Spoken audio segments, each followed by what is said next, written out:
I, Okay, I have started recording.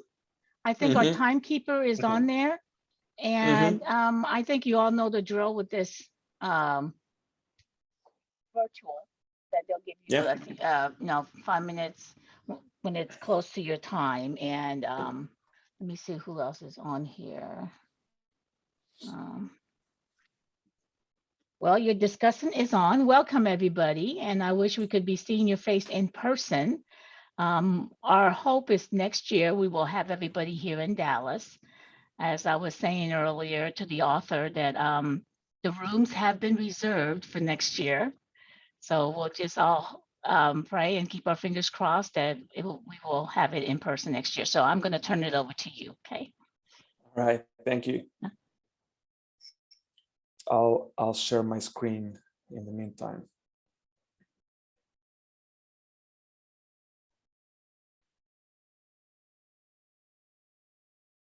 All right. Couple more minutes.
Okay, let's go ahead and begin. All right. Thank you so much, Kelly. So good morning, everyone, or good evening, depending on where in the world you are. It's really a pleasure to be here. I want to start by thanking the organizers for putting this together. Once more, special thanks to Song for agreeing to discuss our paper, especially since it's midnight in Hong Kong. So really appreciate you taking the time. So this is joint work with Luis Cabral. It's tentatively titled Amazon and the Future of Retail. Sometimes we've circulated as Amazon and the Evolution of Retail, which might be a slightly more informative title, and you'll see why in a second. So the overarching motivation for this work really is the bookselling industry. And so there's a couple narratives that emerged in the last decade or so. So if we look at indie bookstores, if we go back to 2010, the narrative back then was extremely negative, right? It was just this doomsday for bookstores and say, Amazon is going to destroy them all. There's not going to be any brick and mortar retailers left, except that maybe 5 years later, it started to change, right? So 2015, indie bookstores, once on the verge of disappearing, are now making a comeback. And fast forward all the way to 2020, see this headline here, how indie bookstores beat Amazon at the book selling game, lessons for every retailer. And by the way, this lesson for every retailer is something I'm going to try to stress. Even though our motivating examples and our model is really motivated by bookstores, I think it applies much more generally than that. Hopefully I get the chance to discuss that towards the end. And by the way, these are not just headlines. So if you look at figures for the number of independent bookstores in the US, you see this nice healthy growth of over 50% in the last decade or so. And by the way, this is interesting. This growth has continued even past 2019, despite the fact that, of course, COVID happened. Now, what about larger chains? Right here, the picture is quite different. So we start with Borders. Borders was the number 2, book chain in America, shut down in 2010. See this headline for the New York Times for a few years later, saying the decline has been long, and now it's probably just the end. And if you look at Barnes & Noble, which of course is the most famous book chain in America, Barnes & Noble has closed over 400 of its locations as of 2020. And by the way, they're doing so for good reason. So if you look at Barnes & Noble profits over time from 2012 to 2019, you see that they're going down and down. And of course, they went even down even in an even more pronounced fashion in 2020 and 2021. Okay. So this motivates our research questions, which is contrary to very pessimistic early 2010 forecasts, and despite this seemingly irresistible rise of Amazon, indie bookstores are doing just fine. So how? And why doesn't this apply to larger chains? Can we learn some lessons that apply more broadly than this? So today's talk is going to be 80%, maybe even 90%, about a theoretical model describing how brick and mortar bookstores respond to Amazon, and specifically they respond to Amazon's growth. And then if I have time, some corroborative empirical evidence. We're using proprietary data from a major US publisher. Okay, so eventually it's very possible that this kind of empirical exercise will grow a lot and will grow into a completely separate paper. But for now, I think we found some patterns that are strikingly in line with our theory. So I thought it was a good idea to show you maybe 3 or 4 slides on that towards the end. So our research questions in a little bit more detail. How does the rise of Amazon influence brick and mortar stores strategies? In particular, we're looking at stocking strategies. Which books should brick and mortar bookstores stock? Which stores are more easily adaptable to the new scenario where you're facing such a tough, large online competitor, and which ones on the other end are bound to disappear? Again, contrasting indie bookstores, small bookstores to large chains.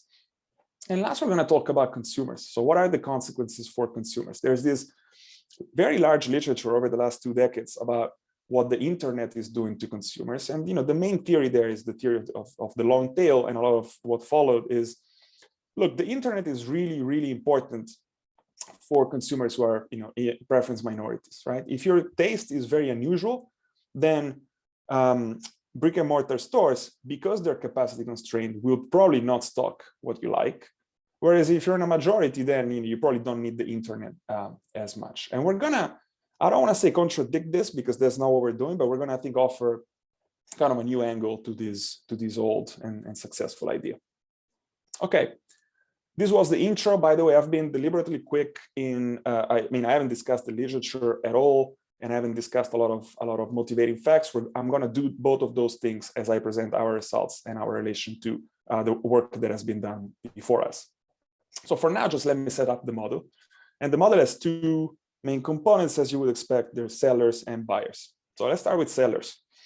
So they're conveniently called A and B, A being Amazon and B being brick and mortar.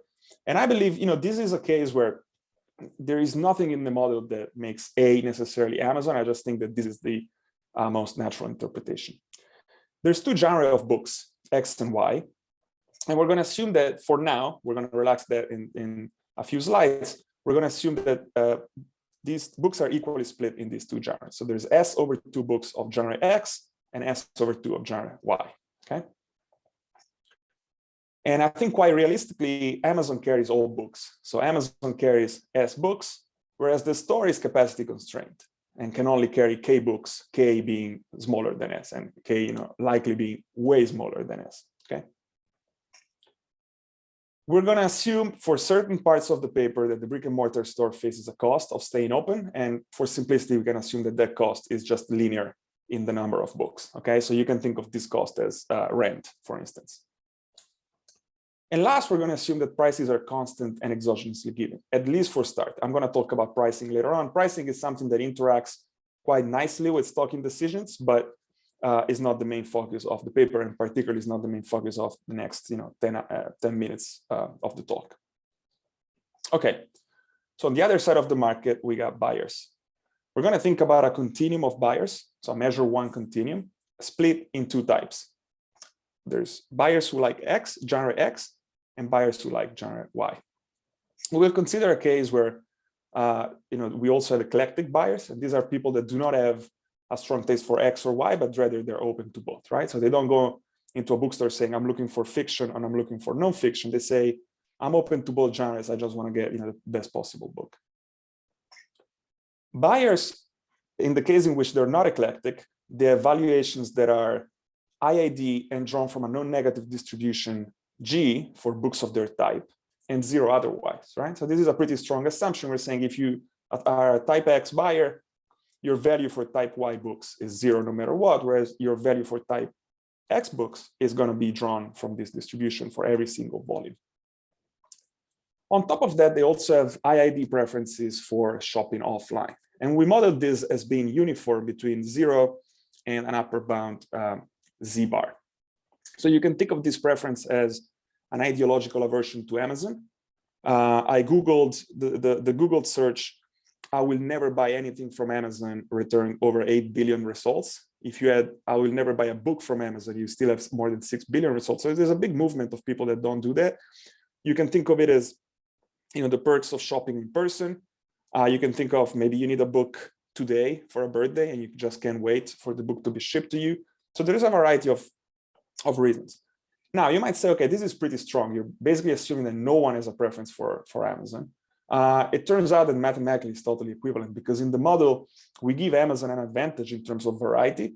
And so whether you strictly prefer to buy online or whether you're indifferent from an intrinsic point of view between buying offline and online, you will buy from Amazon either way, because Amazon dominates in every other aspect. Okay, so might look like a strict assumption. In fact, is not an assumption at all. Okay, so let's talk about the information structure and consumer choice. So at a given seller's, buyer can learn both the genre and the value of a title. The bookseller can choose which books to carry. And in fact, that's going to be the main thing that we look at. Observe the genre, but not the quality of the individual volumes. Right? So the buyer will select the bookstore providing the highest expected value. Within that bookstore, they will select the volume or the book that gives them the highest value. Okay. So let's define this object. This is, maybe the most important mathematical object throughout the paper, which it basically tells us the value from variety that consumers draw. So M of X is the expectation of the max of X draws from the G distribution. So it basically is what M represents is the expected utility from a buyer when choosing between X volumes of a genre that they are interested in. To make this a little bit more practical, in the paper sometimes, and especially in all the plots and all the numerical examples, we assume linearity. So if V is uniformly distributed between 0 and 1, which means that again, for books of your genre, you can like them between 0 and 1, then M of X is X over X plus 1, right? So if you have one draw of a uniform 0, 1, what's M of X? It's 1/2. It's just the expectation of a uniform. If you have two uniform, it's going to be 2/3. If you have three uniforms, it's going to be 3/4, eventually converging to 1. Okay. So the main focus of our paper is brick and mortar stores stocking decisions. And we're going to contrast two opposite regimes here. The first one is a generalist strategy in which the bookstore basically decide to become a miniature Amazon, right? So the bookstore will stock K over 2 books of genre X and K over 2 books of genre Y. You can think of this as an extensive margin. Remember, Amazon is doing the same thing, just as at a larger scale, S over 2 and S over 2, with S being larger than K. The opposite, of course, is to become a specialist, right? If you become a specialist, you completely give up on one genre. And by doing that, you completely give up on a consumer segment, in this particular case, half of the consumers. But you become more appealing for those consumers that like your genre, right? So now you have K books entirely devoted to a genre. Since we're in the symmetric case, we can assume that genre to be X. Okay.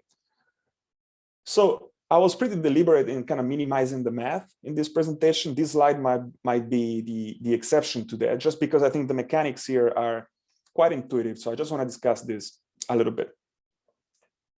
I want to characterize profits for generalists and specialists, right? So in order to characterize profits for generalists, we have to characterize the indifferent consumer for a generalist bookstore. So the indifferent consumer has a taste for shopping offline, such that that intrinsic taste for shopping offline, plus the utility from variety from shopping at a generalist bookstore, which is M of K over 2, independently of which genre you like, that bookstore has both, has to be equal to the benefit from shopping from Amazon, which is just the benefit of variety from Amazon, which is M of S over 2. Which means that the mass of consumers that are buying are all of those that have a Z that's higher than this cutoff. Because of the uniformity assumption of Z, this is just given by the kind of the nice fraction that you see on the right hand side.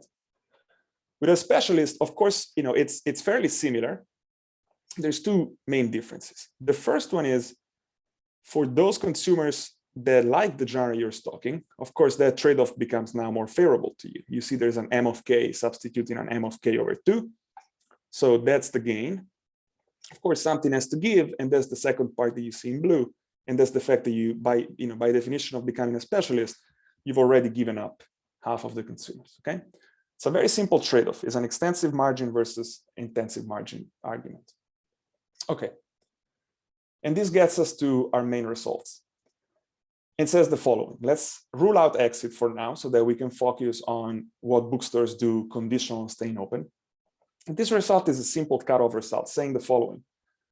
A bookstore will specialize if and only if Amazon is large enough.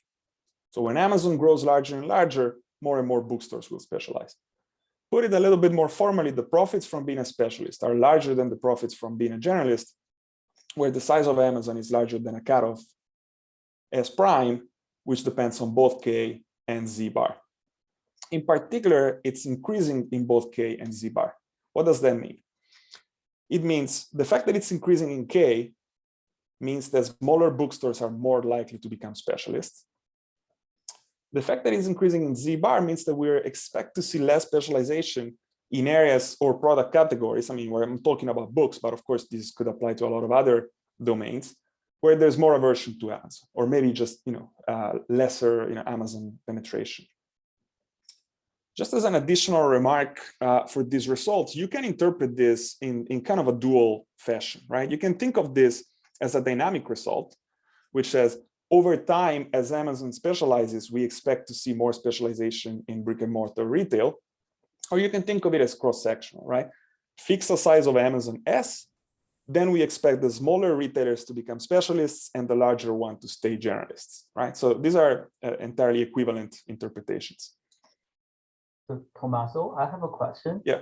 So here I think the Amazon is just purely a kind of an outside option, right? So here the Amazon doesn't have to be like an online store itself. It could be any kind of large, whatever book, even if it's offline, it carries a lot of books, the result will still go through, right? So I'm thinking, or even if that's not an online bookstore, it's some other like substitutes, your result will still hold, right? So you want to generalize so I'm seeing like maybe you can generalize your result a little bit rather than just focusing on online. Yes, you're 100% spot on. Like the interpretation that we give is that we treat the large store as Amazon, but there's nothing here specific to that. The only caveat to that is, what's really driving this trade-off is the presence of Z, and there's this preference for buying offline. But you can say that's a preference for buying small, or that's a preference, or maybe you're closer to the smaller store than the larger one in geographical terms. So absolutely, this is just an interpretation of the paper. We wanted to, kind of talk about this industry, which was like the first industry that Amazon focused on, and an industry that Amazon has disrupted more than most. But absolutely, the points that we make are much more general than bookstores, and they're much more general than Amazon, for sure. Having said that, I want to kind of give a little bit of kind of industry highlights here. So this might be an obscure fact for most of you. I mean, I'm not expecting this to be kind of public domain, but Barnes & Noble, after years of struggle, decided to appoint a new CEO, and they went with James Daunt. James Daunt had a lot of success in the UK running a small bookstore chain called Waterstone. When I say small chain, I mean a large chain of small bookstores. And this is a quote from him from around that period of time. Amazon unmatchable scale is liberating for booksellers. It means that stores can focus on curating books that communicate a particular aesthetic rather than stocking on things that people don't get excited about.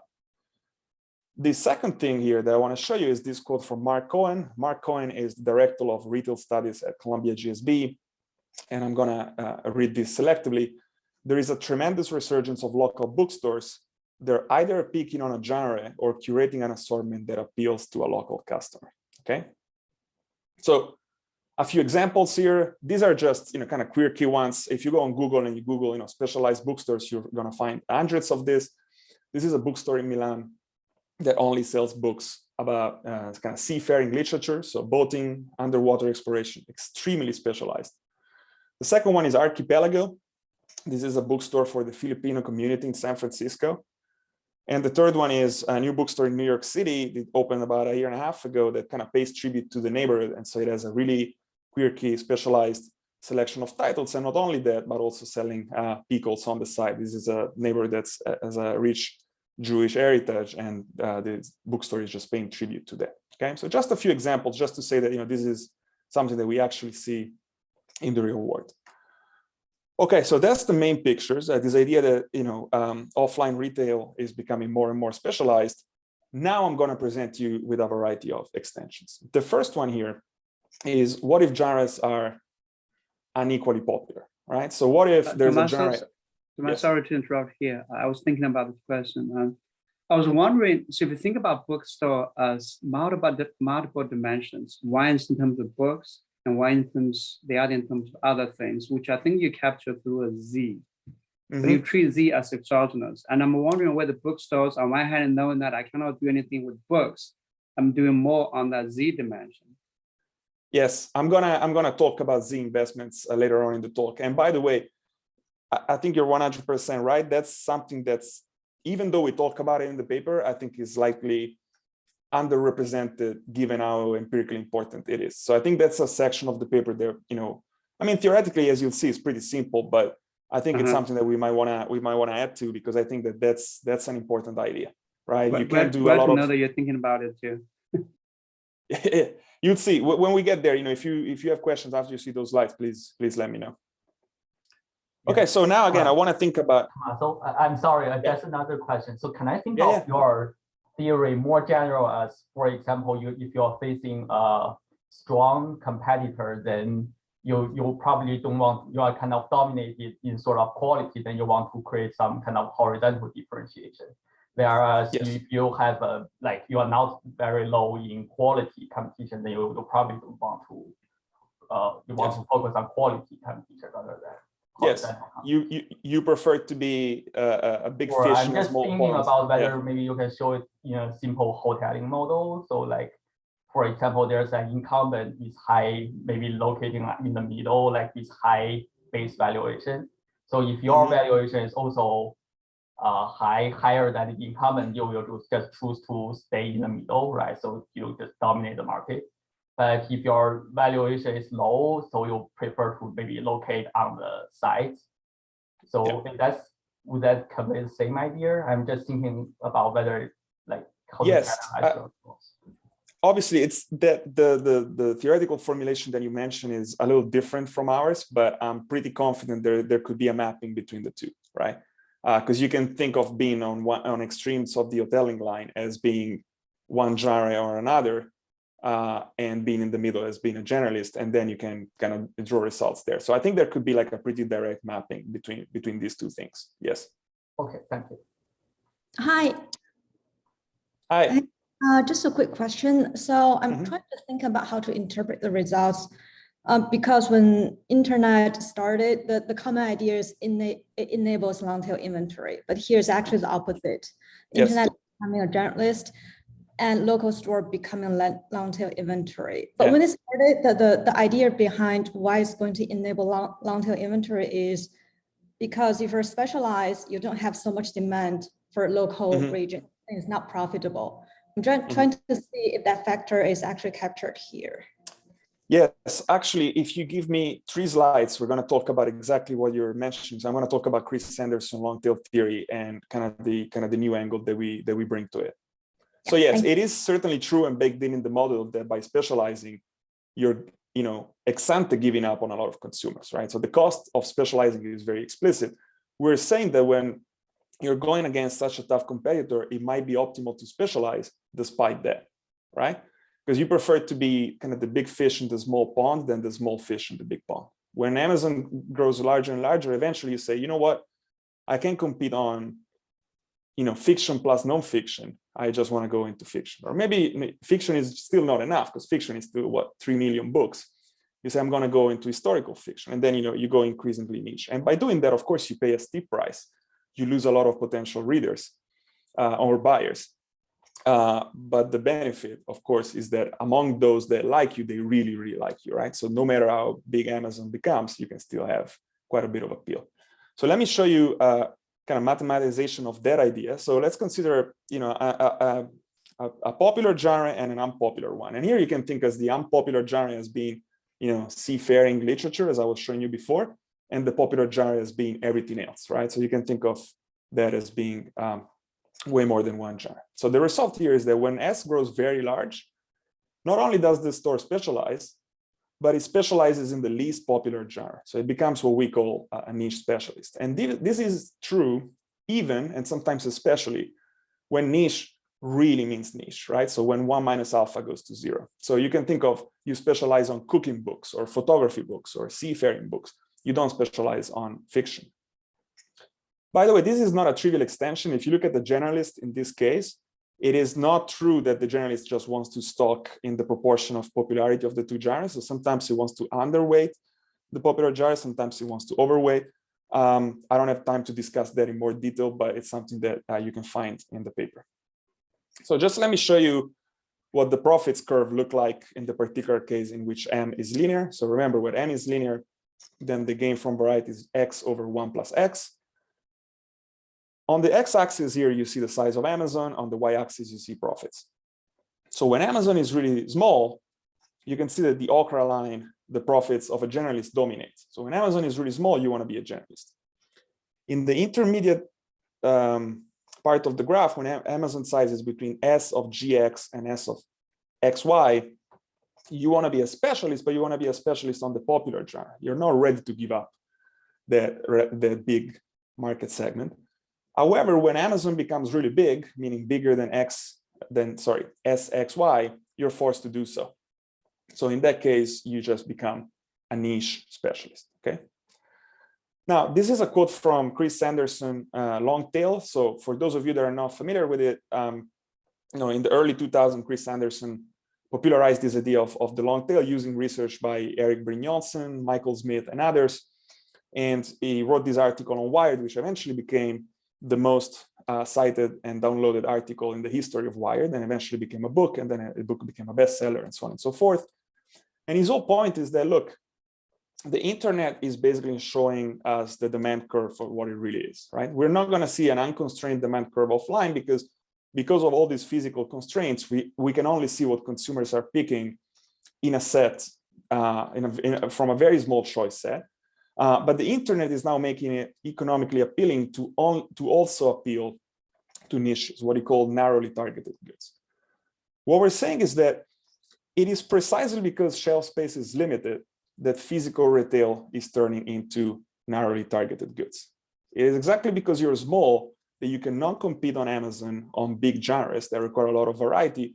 Then you choose to do the only thing that you can do to be good at something, which is to be good at something small, to become a niche specialist, okay? I'm gonna go back to this idea later on if I have time.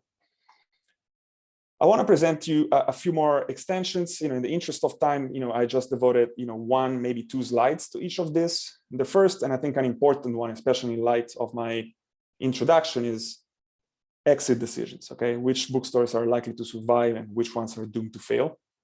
The second one is pricing. How does pricing interact with specialization? Do specialists price higher, lower than generalists? does specialization become more or less prevalent once we account for endogenous pricing? The third one is eclectic consumers, right? So far, I've worked with this pretty extreme assumption that consumers either like X or Y, right? So they go in and say, okay, I want fiction, I want non-fiction, and I'm not open to changing my mind. I'm going to consider a case in which consumers like a little bit of everything. Is that good for bookstores? Is that bad news? And then we're going to talk about other survival strategies, answering the question from earlier. For instance, the offering of offline amenities, which we interpret as a growth in Z. And last, I want to talk a little bit about consumers. Is this trend good for consumers? The fact that retail stores are becoming more and more specialized. Overall, what does it do to consumer welfare? Okay, let's start with exit. So this is a part of the paper that actually has changed a lot in the last week. So here I'm just presenting kind of a very simple, like main early finding that we had. So on the x-axis, you see the size of Amazon, and on the y-axis, you see the unit cost of staying open. And we consider a few changes, right? So if you look at A, B, and C, these are changes. This is just growth of Amazon. So in A and B, a generalist bookstore decides to exit because the combination of C and S is disadvantageous. So even specializing doesn't do it. In C, you see that the generalist bookstore becomes a specialist. The D and E in this graph are vertical changes, which means that Amazon stays fixed, but the cost of staying open, the unit cost of staying open goes up. If the cost of staying open goes up, that will do nothing to generalist versus specialist decisions, because that's going to be a minus CK in the profit function that's going to cancel out in the two cases. So the only thing that it does is that it might force bookstores to leave. So for instance, an increase in rent in a given area or gentrification in a given neighborhood will not cause any bookstore to specialize. It will only cause some of them to leave. Okay, pricing. We're going to assume that firm A, obviously that being Amazon, acts as a price leader and sets PA first. Then the firm B, the bookstore, sets a price. And of course, we have to specify two, right? A generalist price and a specialist price. We treat PA as exogenously given, right? The assumption being that firm B represents one of multiple fringe firms. We have the following. There exists a threshold, just like before, such that the store optimally chooses to be a specialist, even only if Amazon is larger than that threshold. Now comes the interesting part. The specialty store sets a higher price than a generalist store, captures a lower market share, and earns a higher profit. Okay, so the first part of the proposition is just robustness of our main result to the introduction of pricing. It's just saying, look, whatever we said before with fixed pricing still works. But the second part is more interesting. It's what we call the boutique store effect. Remember, before you were becoming niche to capture market share. Here, what is it saying is that with endogenous pricing, you sacrifice market share, but your profit is still better because the price effect is stronger than that, more than compensates for the loss in market share. In particular, notice that adding endogenous pricing results in more specialists. Okay, so not only our result is robust to pricing, it actually gets stronger once you account for pricing, which if you think about it, makes sense. I mean, specializing is just a differentiation tool, and we know, from like a very vast literature that one of the main reasons to choose product differentiation is that you have more local market power and you can increase your prices. Now, eclectic consumers. As I said before, the assumption that consumers are only fixated on a genre is a little extreme. So what happens when consumers are eclectic? Okay. Now, clearly, eclecticism is bad news for the specialty store, right? Because if you're a specialty store, your one advantage with Amazon is that you can go all in on a genre, whereas half of Amazon is useless to these consumers. So the comparison in variety terms is M of S over 2 versus M of K. But if now consumers care about every book, now this becomes M of S versus M of K. So it's not clear at all. Well, it is clear, sorry, that you're going to be worse off. What is not clear is with generalist stores, right? So the comparison here is between a situation in which each consumer cares about half of the generalist store and half of Amazon versus a situation where they care about the whole store versus all of Amazon. So the comparison here is between, with very simple rearranging that you see on the slide is on this function M of S minus M of S over 2. So if we call this function F, Turns out this function is generally not non-monotonic. So in fact, even if you do it in the uniform case, this is a non-monotonic function, which means that we cannot say whether eclecticism is making the generalist bookstore better or worse off. For sure, it's making specialty bookstores worse off, but we can't say anything about the generalist one. The reason why I think this is interesting is that there's been a big debate about how consumer specialization into niches is a win for Amazon, right? Like this whole debate on algorithmic recommendations, for instance. If every consumer becomes specialized, then we all want different things. So we can't just go all to the same bookstore because not all of us can be satisfied, and then we need to go to Amazon because that's where variety is, inventory is virtually unlimited. What we're saying here is that it's also a double-edged sword for Amazon, because once consumers are more specialized, this allows for the emergence of specialized competition as well. Okay, so the story here is not as obvious, in my opinion. Okay, offline amenities. I promised this would come. So remember, before we assume that the preference for shopping offline is exogenously given, it's between 0 and a certain upper bound Z bar. What a store could actually invest to increase it? Okay, think of cafes, think of stuff, personalized recommendations, reading, book clubs. There's a lot of perks that the offline experience has that Amazon simply cannot match. Who has stronger incentives to do this? Should a generalist invest more in amenities, or should a specialist invest more in amenities? So we got the following result. Specialization and offline amenities are substitute. The benefits from amenities is more than twice as big for a generalist than it is for a specialist. Now, why is this? Why is it more than twice as big? There's two things that combine for this. First, if you invest in amenities in principle appeal to everyone. But if you're a specialist, you've already given up half of your consumers. So that's where the 2 comes from. Now, why is it more than 2? It is more than 2 because amenities are more important when the quality gap is large. And the quality gap, which we can think of it as S minus K, except that of course there's some nonlinearities introduced by M, is larger for a generalist because the specialist, again, traded off giving up half of the consumers with having a smaller quality gap. And so there's this result that we expect to see more offline amenities among those retailers that are not specialized. And by the way, this idea of bookstores becoming more and more experiential and not just a place where you enter, buy a book and walk away, this is something that we see quite a bit in the press. And so this is an article from earlier this year, January 2022, the coolest place to drink is your local bookstore. And this is just one of many examples here.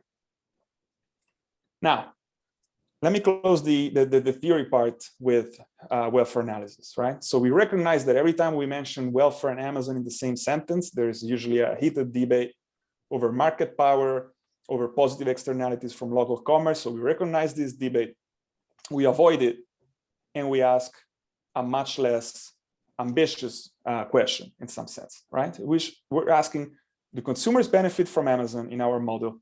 Do they benefit from niche stores? The benefit from Amazon is obvious, right? Because the variety that Amazon introduces is obviously good for consumers. This M of S is obviously better than M of K. So this part is clear. From niche stores is not so obvious. So it turns out that we have this result.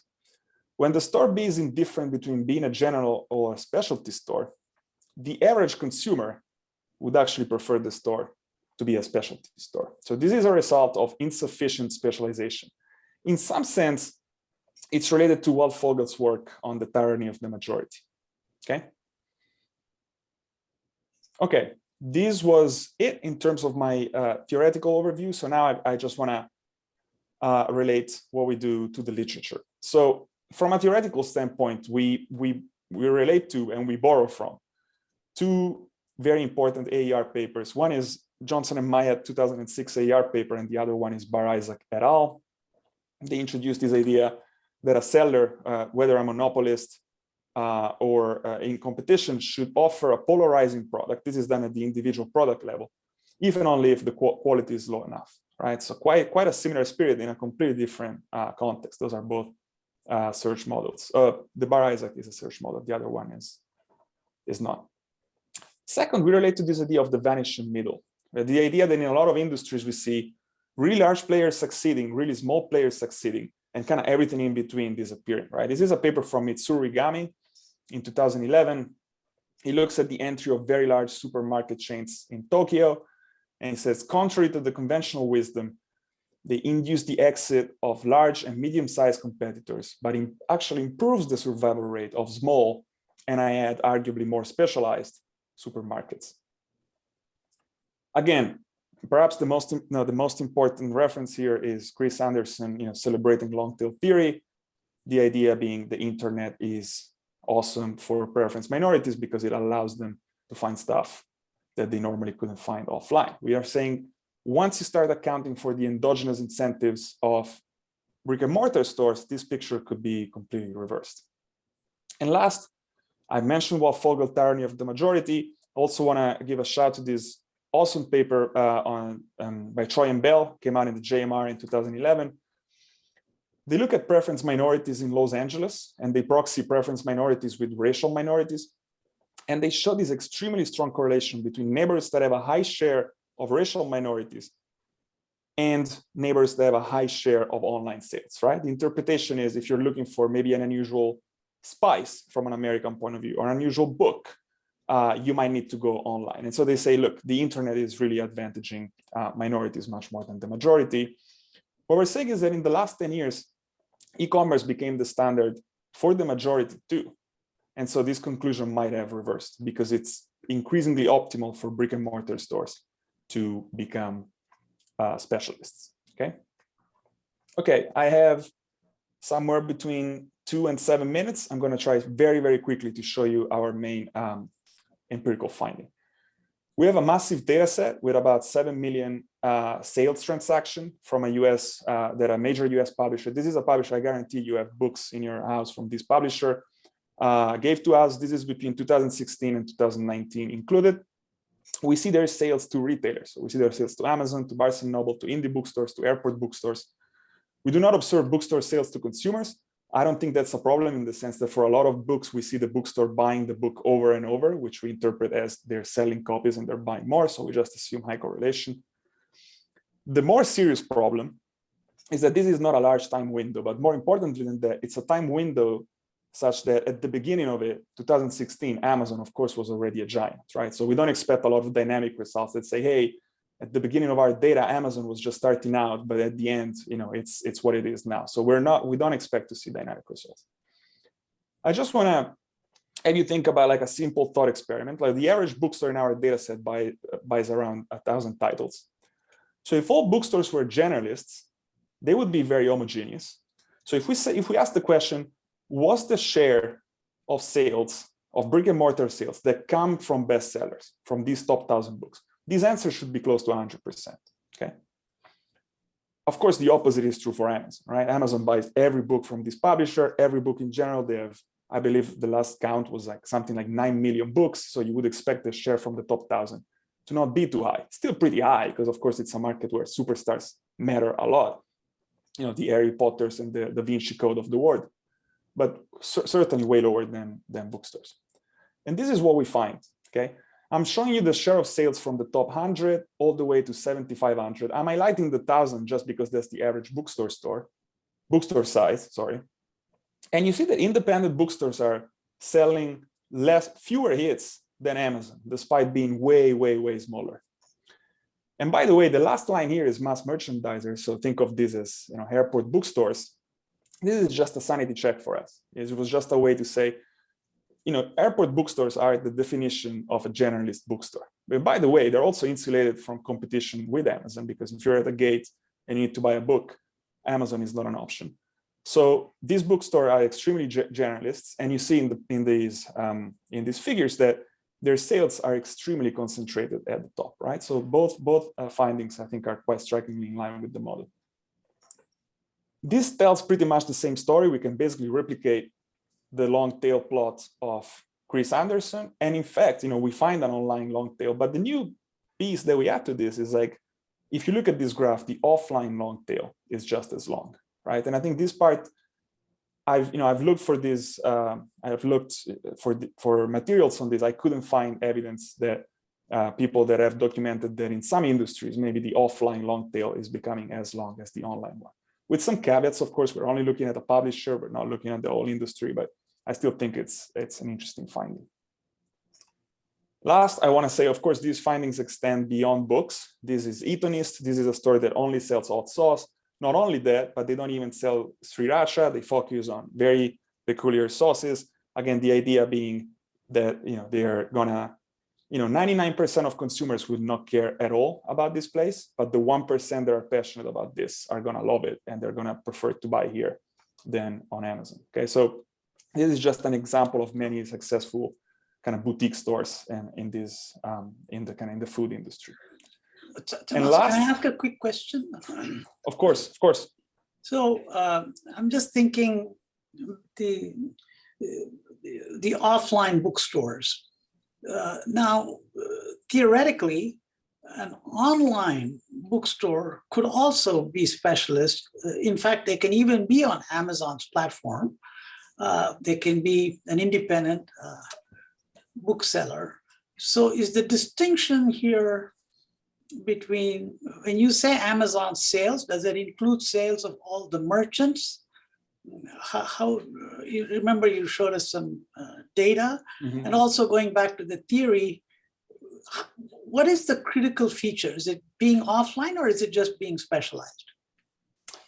Yeah, great question. So Amazon sales, those are books that Amazon is explicitly buying from the publisher. So these are not books that other retailers are first buying from the publisher and then selling on Amazon. So those are directly Amazon sales. You're right that, again, the online versus offline dichotomy is an interpretation that we bring to this model, where we say, look, the large player is understood as being Amazon, but you can think of this as being offline versus offline or online versus online. Again, with the caveat that then the interpretation of Z has to be rethought a little bit, because in our case, there's a natural interpretation of Z is how much more you like offline compared to online. If those are the same channel, then you have to rewrite. But again, it could be a preference for buying small, for buying from mom and pop shops rather than a corporation. Like you can always rethink that. So I think the model can be generalized to those, not even generalized, just interpreted as representing those scenarios. Yeah, and also, yesterday there were these papers on recommendation algorithms. So one issue could be that the recommendation algorithms provided by Amazon is different from, say, independent merchants on the platform or offline retailers. Offline retailers may have store assistants, their recommendation system. So that could affect also the outcome. I'm just thinking about that. For sure. And for sure, we simplify that part quite a bit by saying, given a stock of books, once you visit a store, you'll find your favorite one. That's something that in our model is sketched. Okay, I believe I'm out of time, so I would just like to conclude, and maybe if you want to post questions in the chat. This is news from this week. Amazon is killing its physical bookstores after killing everyone else's. Ironically, this comes from the Washington Post. So very quickly, as Amazon grows, brick and mortar stores can either exit or specialize. The idea being you can't beat Amazon on mainstream, so you're better off selling niche. Very different from the idea that mainstream products sell offline, whereas preference minorities buy online. Here, some minorities are actually better served offline. So in this view, Amazon contributes to two long tails. Its own, by having 9 million books, of course, and an offline one by forcing brick and mortar stores to focus on niche products. And again, the main lesson here is that small brick and mortar stores can actually thrive in a highly fragmented market, right? And with that, I'm done. Thank you very much. Appreciate your questions, and I'm looking forward to Song's discussion.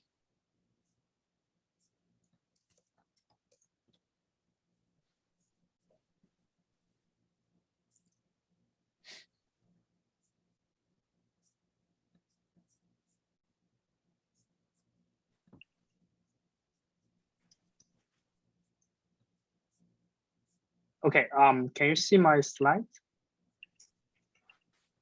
Okay, fantastic. Okay, good morning, everyone. It's midnight for me. First, I would like to thank the organizer again for inviting me to discuss this very interesting paper. My name is Song Lin from Hong Kong University of Science and Technology. So to give an overview, I think this is a very insightful, interesting paper with a lot of potential. So I really enjoy reading it. And Tomaso also great, have given a great, fantastic talk. Okay, so this makes my job a little bit easier. So what I really like about the paper is it goes after a big, very big question, a very important question. So what's the future of retail, given the continual growth of Amazon? And this is something that we as academia, as well as the industry and the policymakers all care about. So this is a really complicated issue, and you probably can tackle the problem from many different angles. But the paper is able to produce a very sharp perspective, very sharp prediction, using a very simple and elegant model. So I think this is the big plus of this paper. And another plus of the paper is that it uses some data to support the predictions. So I think this is pretty nice. And as a theorist myself, I always find it quite challenging. So you have to collect data, you have to massage the data, and most importantly, you have to find the data to be consistent with your theory. So I think this deserves another round of applause. Now, what I'm going to do next is just to give you an overview of the model, using a little bit of my own language and with some simple numbers. I will change the notation slightly, okay, in order to make it clear. Okay, so the story goes as follows, right? So suppose we have two book genres, genre X and Y. Now, Amazon has a stock of S number of book titles in each genre, okay, and we have a bookstore. And if this bookstore choose to be a generalist, then it's going to carry 10 book titles in each genre, okay? And all these numbers are given as exogenous, okay? And then the profit for the bookstore has two components. So one is the extensive margin, which is captured by the number of genres. So we have two here, so there will be a factor of 2. Now the other is the intensive margin, which is determined by the competition between Amazon and the bookstore. And the two compete on the value it brings to the consumers. So let's call it N. And this is going to depend on the size of the assortment or the length of the product line. Now, for example, if the product value follows a uniform distribution, then this M of K is going to be K over K plus 1. This is the example given in the talk, okay? Now, how exactly this function looks like doesn't really matter. What's important here is that this M function is increasing function over the assortment size K, okay? So this is a very intuitive and reasonable assumption, I believe. Now, another implicit assumption of the setup is that as a consumer, I know I'm going to buy a science fiction book, and what I don't really know is which one is the best for me. Okay, so I only care about one of these genres, and of course, this is not a very strict assumption, and also Tomaso also relaxed this assumption in the paper in talk. Okay, so how about if the bookstore chose to be a specialist? Then it's going to carry all the 20 book titles in one of the genres. Say this is genre X. Now, since there is only one genre, the extensive margin is going to be just 1, okay? But the benefit is that the intensive margin is going to be higher because there are more book selections in genre X. So when the bookstore decides whether to be a generalist or specialist, the key trade-off here is very clear. It's between extensive margin and the intensive margin, okay? So for a generalist store, the extensive margin is going to be higher, but for a specialist store, then the intensive margin is going to be higher. So there is trade-off between the two. Now let's think about the growth of Amazon. Okay, so this means that the parameter S is going to increase. So Amazon is going to have more books. Now, clearly this would be a loss to the bookstore, but there's more loss to the general store because it competes with Amazon on multiple fronts, on two fronts. So the bookstore can actually protect its profit by focusing on a more narrow market. Okay, so that's the main idea of the result of proposition 1. Okay, and you can pretty much generalize this logic in a very similar way to the case when the bookstore actually has decided to become a specialist, but it's just deciding between whether it's going to be a more popular genre or a niche genre. Okay, and the same idea applies here. If Amazon grows, then there will be more loss to the popular store. Okay, so basically the theory is telling us that the niche specialist store are the real tail of the retail. Okay, so I think that's the main message of the theory, at least from my point of view.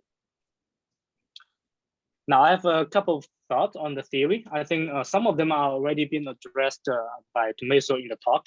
So I think he has done a fantastic job in addressing all these issues. But let me first say again, I really like the simplicity of the model because it tells us the key story, the key trade-off behind it, quite elegant. Now, of course, the cost of doing that is, you have to assume away some of the elements, and there are some discussions in the talk and also in the paper, but I think there is still room to expand on that. So one direction is to look at the endogenous decisions by both Amazon and bookstores in terms of pricing and in terms of assortment. I know in the paper there is a little bit analysis on the pricing of the bookstores, but the pricing for Amazon is still exogenous. So it'd be nice to see how Amazon will react in terms of pricing. Okay, and another important thing, I hate to bring it up because it's going to make the model a lot more messier, but it's quite important because it has been one of the key arguments in the literature of long tail, right? So it's a very important element. So here there is no search cost. Okay, within a store, consumers automatically know the best product. Okay, at no cost. But how about a fixed cost to go to the store? And this is not very clear in the paper. I think this is quite important because this matters for consumer decisions, right? Because when they decide which store to go, they may simply find out all the best options, okay, before going, okay, if there's no search cost. But if there's search cost, then they're going to anticipate if they go to a particular store, what's the best store out of that store. Okay, so they're going to decide on weighing this expectation against the search cost. And this matters for the calculation of the demand. So I think it would be better to clarify this a little bit more in the model.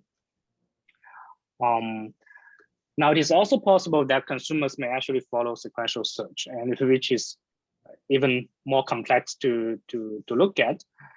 And I think the effect and the key trade-off is still there, okay? Because consumers expect a higher option value when there is a wider assortment, okay? So the intensive margin is still going to be higher. Of course, the math is much more complex. Now, these discussions actually remind me of a paper by Katrin Terwish and Xu, published on marketing science in 2008, and which I think is quite relevant because they have a similar idea that when the assortment size is wider, larger, consumers are more likely to find the products that better match their ideal preferences. And this is going to improve the market efficiency. So it'd be nice to relate some of the insights here to that paper as well. Okay, so another important assumption of the model is the intrinsic taste for the in-store shopping. I think this has been mentioned in the talk as well, but not so much in the paper. So I actually, when I read the paper, I actually expect a little bit more motivation on these assumptions. But I totally agree with you that, for bookstores, this intrinsic taste is really easy to motivate, right? So you can think about you sitting in a bookstore and you can enjoy a cup of coffee, you can listen to the music, you can enjoy the atmosphere, which Amazon doesn't really offer, okay? But how about other product categories? So I think this is related to the generalization of the theory, right? So how well the model actually generalized to other settings. So I think this is important assumptions to address. And I think the key trade-off may be still there, can be applied to categories like clothing or electronics, where in-store shopping is still quite important. But there is a subtle difference here, I think, because the story for those products is probably more about the convenience of search, efficiency of information. But here, I think for bookstores, this Z is more representing the experience or amenities, right? Now there is one example you mentioned in the talk, also in the paper, is the Tony's hot sauce example. I think this is a very nice example to illustrate, local retailers are actually increasingly focusing on the niche products. But for that example, yeah. Sorry to interrupt. There are 2 minutes left on the clock. Oh, sure. Yeah, I'm closing. Yeah. Okay. So it'll be helpful to clarify, how the example actually fit the model in terms of the intrinsic taste. Okay. Okay, my final point of the theory about the theory is perhaps a little bit beyond the scope of the paper, but perhaps you already addressed in the last 2 slides. I didn't get a chance to ask you these questions. So what about more radical, aggressive strategy by Amazon, like opening up a physical bookstores? Like they have opened it in 2015, Amazon Books in Seattle, and then they expanded to a couple of other locations in the US. So the difference here is that the Amazon Books, they can actually use data from the online store to refine their selection of books, okay, and make recommendations based on customer reviews.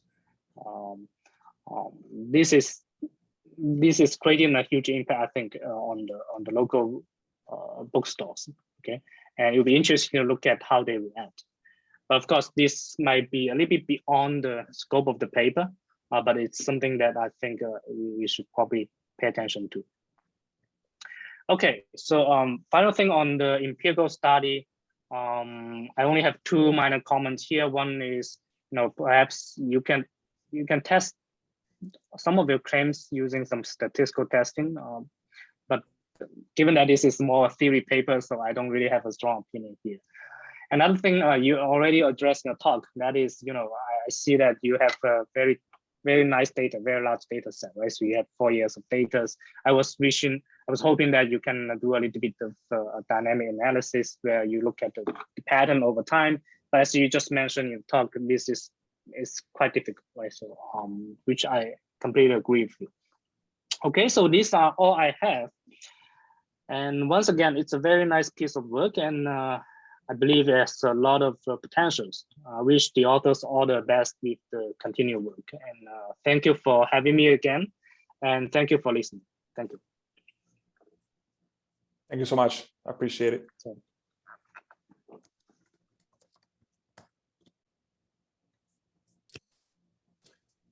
All right, so I guess it's my turn.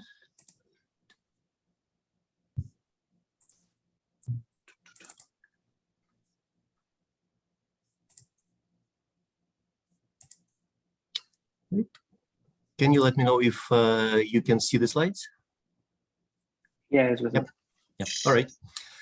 All right. So thank you very much for attending.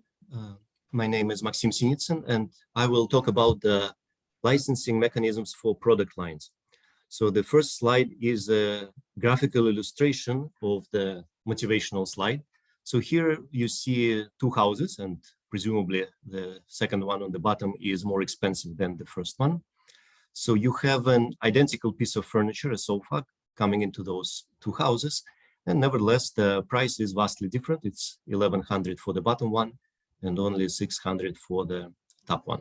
So what is going on here? This is an illustration of a quote by Apple CEO Tim Cook from one of his earning calls. So the quote is, they, referring to Qualcomm, the chip maker for Apple, were insisting on charging royalties for technologies that they had nothing to do with. And so we were in a situation where the more we innovated with unique features like Touch ID or advanced displays or cameras, just to name a few, the more money Qualcomm would collect for no reason. It's somewhat like buying a sofa and you charge somebody a different price depending on the price of the house that it goes into. So I actually just moved from San Diego to Chicago. So before leaving, I wanted to write something about the local San Diego economy. And Qualcomm is really big in San Diego. It's basically the Navy, the zoo, and Qualcomm, which is one of the largest employers. So it was a big deal in the tech world, but also this feud between Apple and Qualcomm was especially big in San Diego. So what is Cook referring to in terms of money that Qualcomm would collect for no reason? So he refers to the specific licensing agreement that Qualcomm and Apple have. There are two major ways in which the royalties could be structured.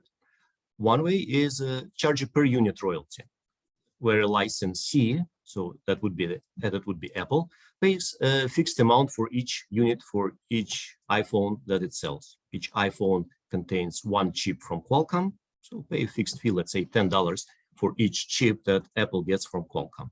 Some licensing agreements are structured that way, but not the one that Apple has with Qualcomm. And that was the point behind the complaint. Qualcomm is charging so-called ad valorem royalties, where a payment that Apple has to make, the licensee has to make, is proportional to the price of the final product.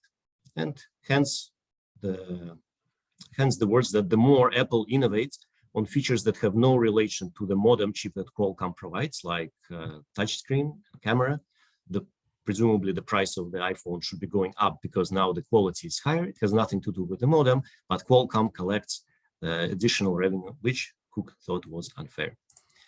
Now, the tensions between Apple and Qualcomm were not just restricted to those two companies. That there was actually a lawsuit filed by FTC. So again, this is not Apple versus Qualcomm. There were some of those as well, but this is the government going after Qualcomm for its, admittedly, aggressive licensing practices. It wasn't just about the rates per unit versus ad valorem, but one of the conclusions that the US District Court the judge reached, is that Qualcomm's modem chips do not drive the handset value, and therefore Qualcomm is not entitled to a royalty on the entire handset. So basically, striking down the idea that you can base the royalty that you charge to Apple on the price of the entire handset. I actually spoke to a lawyer for Qualcomm about this. She was not involved in this case, but she was following it. And she said that it was expected that the Qualcomm, or at least lawyers for the team, thought that the judge is biased against Qualcomm, and this decision was expected. So they immediately filed an appeal. And the curious thing that happened is DOJ, Department of Justice, came out with a statement of interest, and the statement of interest was basically on the side of Qualcomm. So the legal observer said that this is a really rare occasion that FTC and DOJ are coming out on opposite sides of the issue. And in 2 years, in 2021, just last year, indeed, as Qualcomm also expected, the decision by the judge was overturned, and the Ninth Circuit Court of Appeals reaffirmed that law and current practice run counter to the conclusion of the judge. The patent royalties cannot be based on total handset price, and basically green-lighted Qualcomm to continue basing its royalties on the handset price. And just kind of recently, I found out in a weird twist of irony, the Judge Koh, who was the one that ruled against Qualcomm in 2019, she was recently nominated and already appointed to the Ninth Circuit Court of Appeals. So she's now sitting on the appeals court, and well, presumably we know in which direction she would be ruling the appeals on this issue if they would come in the future. All right, so one of the central or important features of Apple's pricing and Apple's strategy is not to provide just one product, but instead provide a product line. So for example, the recent introduction of iPhone 13 involved 4 major products: iPhone 13 mini, the normal one, the regular, Pro, and Pro Max. And actually, if you want to subdivide them further, all of them came with different storage sizes, I think either 3 or 4. So it's quite an extensive product line. So clearly it is important for Apple to try to segment those, segment the consumers. Max, is there time for a simple question? Mm-hmm. Okay, so I'm just thinking about this product line, what you're mentioning. So I understand the ad valorem seems to be a little bit unjust from Apple's point of view, but Apple gains from backward compatibility. In other words, their new phone, they can use a different chip. They don't have to use Qualcomm chip, okay, the modem. So they're using it because they want some sort of a backward compatibility in their product line, meaning the new phones, and they're getting value out of that. And Qualcomm wants to appropriate some rents on that. Is that not reasonable?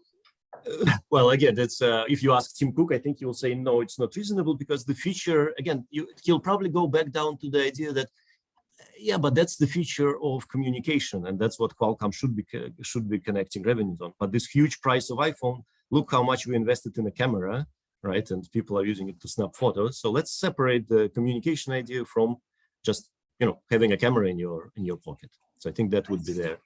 So you don't think backward compatibility is an issue at all? No, I think it is an issue. I'm just playing a devil's advocate, saying that I don't think Apple would be persuaded by your arguments. Fair enough, right, of course. right, Of right. course. No, right. No, but no, of course. One of the things that is known, well, just to go a little bit more in the history, why does Apple continue using Qualcomm? Okay, so backward compatibility is there. They're trying. There's just no substitute. So. There were a whole bunch of lawsuits between Apple and Qualcomm were suing each other around the same time, 2019. And then I think in April, suddenly there was news that all lawsuits are dropped. Apple is paying Qualcomm a huge amount of money and has a 4 or 6 year license agreement to get their modems in the future. And again, I had some friends in Qualcomm, so they were celebrating in their mind, it was Apple was brought down to its knees.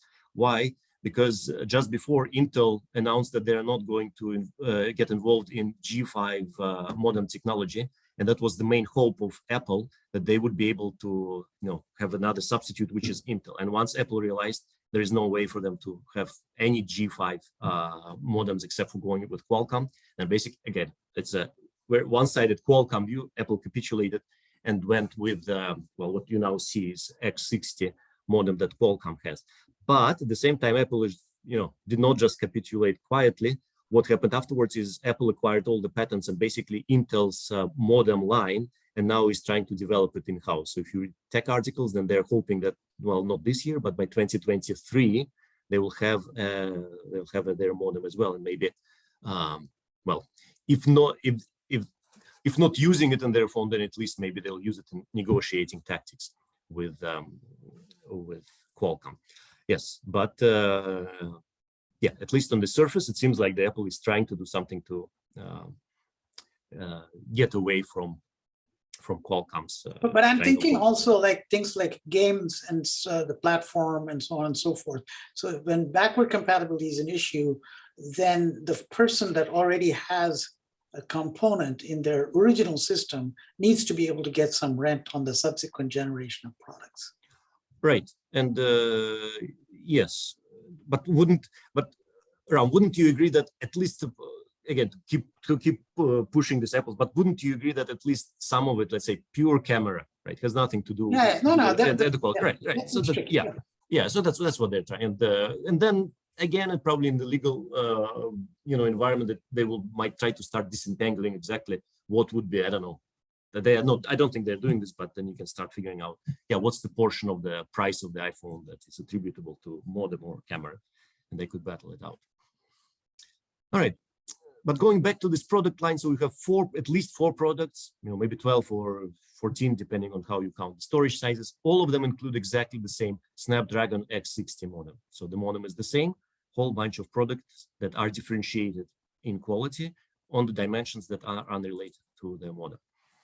This issue is not restricted, of course, to Apple and Qualcomm, though for this talk, I will frequently refer to licensor as Qualcomm and licensee as Apple. But other examples in the industry are Intel with its identical microprocessors that can go into the different product line, different quality levels of Lenovo laptops, or mobile telecommunication technology from Nokia going into Mercedes-Benz connected cars, which again are highly differentiated on the in the other dimensions as well. So I wanted to, before I jump into the specifics of the model, I just wanted to show you the framework about how now I'm thinking of modeling this whole scenario and trying to figure out what would be the effect then of licensing agreements, specifically for the scenario when product lines are important, where the licensee, Apple, is producing several products with the differentiation quality. So in order to have my product line, I want to have some heterogeneity among consumers, so they will differ in their willingness to pay for quality. I will have a licensor who owns an SEP, standard essential patent, and that's necessary to manufacture a product. So you cannot, have a functioning iPhone. Apple has to go with Qualcomm, and there are no reasonable substitutes at this point. Apple has to have modem chip from Qualcomm to have a functioning iPhone.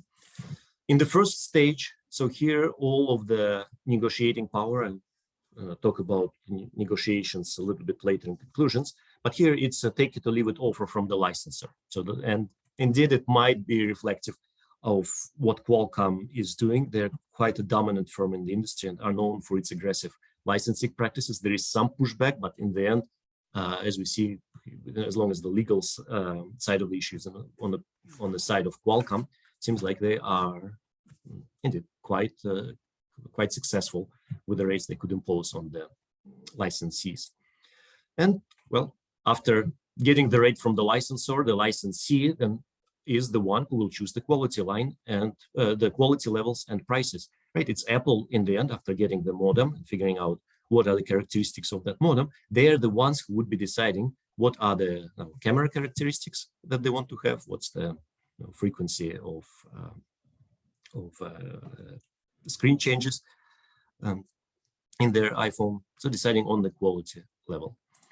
So now with this outline, right, so this would be the environment in which I want to work, and I want to examine, motivated by this feud of Apple and Qualcomm, and again this issue of per unit versus ad valorem licensing is still quite active in the legal community.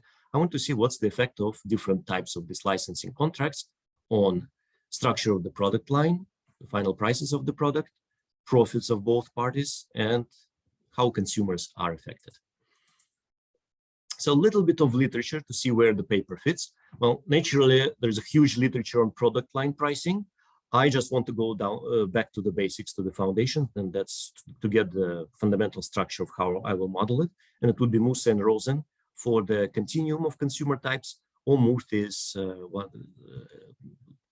looked at the discrete finite number of consumer types. Here I'll work with two. Of course, there's also huge literature on licensing, which started mainly with models of having proprietary technology that decreases costs, and frequently a licensor itself was active in the market. That's not the model that I have in mind, because Qualcomm is not producing phones. Qualcomm is just responsible for the chips, and also it's not a cost-reducing technology, it's a standard essential patent. So a couple of papers in the end of this list are dealing with this case specifically. Yeah, what is the effect of different licensing agreements when you do have this innovation? But none of the papers are working with product line. So the intersection of these two literatures is zero. So there's no paper, or at least none that I'm aware about, that deal with the licensing within product lines. In fact, if you look at the literature of product lines in vertical channels, and again, product lines with this asymmetric information environment of Musa and Rosen, there's not many there either. So without licensing issues, just anything about what happens in the vertical channel if you have product lines. A notable exception is Villers-Bosch 1998 product line design for a distribution channel, which looks at what happens if you have a manufacturer and a retailer. The manufacturer produces a product line and then sells it through the retailer. And here I want to focus a little bit on the main result and the intuition behind this result, because it will actually pop up in one of my findings as well. So the main result was that in comparison to the quality difference among the products which would exist if you had one firm, if you have a distribution channel, the quality difference would increase. The manufacturer would pull further apart those qualities. So why is this happening? So briefly, if now you have a vertical channel instead of one firm, so there is some cost that retailer has to incur, the relative profitability of the high-end segment is increasing, and the relative profitability of the low-end segment is decreasing. So then the retailer is tempted to just forget about this low-end consumers and just serve the high types.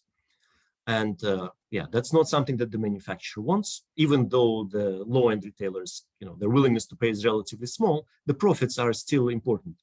So in order to convince the retailer that you should still serve the small type consumers and don't give up on them, the manufacturer, because what's the issue in product lines? The central issue when you solve is that the high demand consumers are trying to switch to the low end products, and you need to guard against that. The retailer cannot guard against this effectively. The manufacturer has to help. So the manufacturer will decrease the quality of the low end product, helping against this cannibalization pressure in the market. So it's the manufacturer who keeps the quality for the high end the same and decreases the quality for the low end product. So for us, we should just remember maybe that this fact that if the relative profitability of the high end segment increases, the product line will be more spaced out. There will be a larger quality difference between the products. So to go through specifics of the model, it's a standard product line pricing model. Have consumers with the utility theta Q minus P if they purchase quality level Q at price P, and theta is a taste parameter. I start with a two-type model to illustrate the intuition behind some of the results. So theta 2 is the high type, theta 1 is the low type, lambda is the percentage of low type consumers. Then I extend it to uniform distribution, where I have a continuum of consumer types, and I will concentrate on the difference in findings between these two models. The production cost has to be quadratic, so it will be, I'll have a linear component and quadratic component. And with two types, the firm is going to offer quality Q1 at price P1 to low type and quality Q2 price P2 to high type if there is a full coverage of the market, or maybe just serve only high type if this is more profitable. So the standard solution without any licensing, and some of these features will occur if there is licensing. For example, all surplus is extracted from the low type consumers. So you'll charge the price that extracts all of the surplus from the low type consumers. That happens under licensing as well. Whatever is the licensing mechanisms, all surplus will be extracted from the low type consumers. So this is the cannibalization story that I referred to earlier in Miguel's paper. So this is the incentive compatibility of self-selection constraint, where high type consumers have to be indifferent between the two products. So their utility from purchasing quality Q2 at price P2 has to be the same as purchasing quality Q1 at price P1. So that's at the heart of this model. So you need to make sure that high type consumers are not switching to the other product and buying their product at high price. So firm is going to maximize the profit from both types.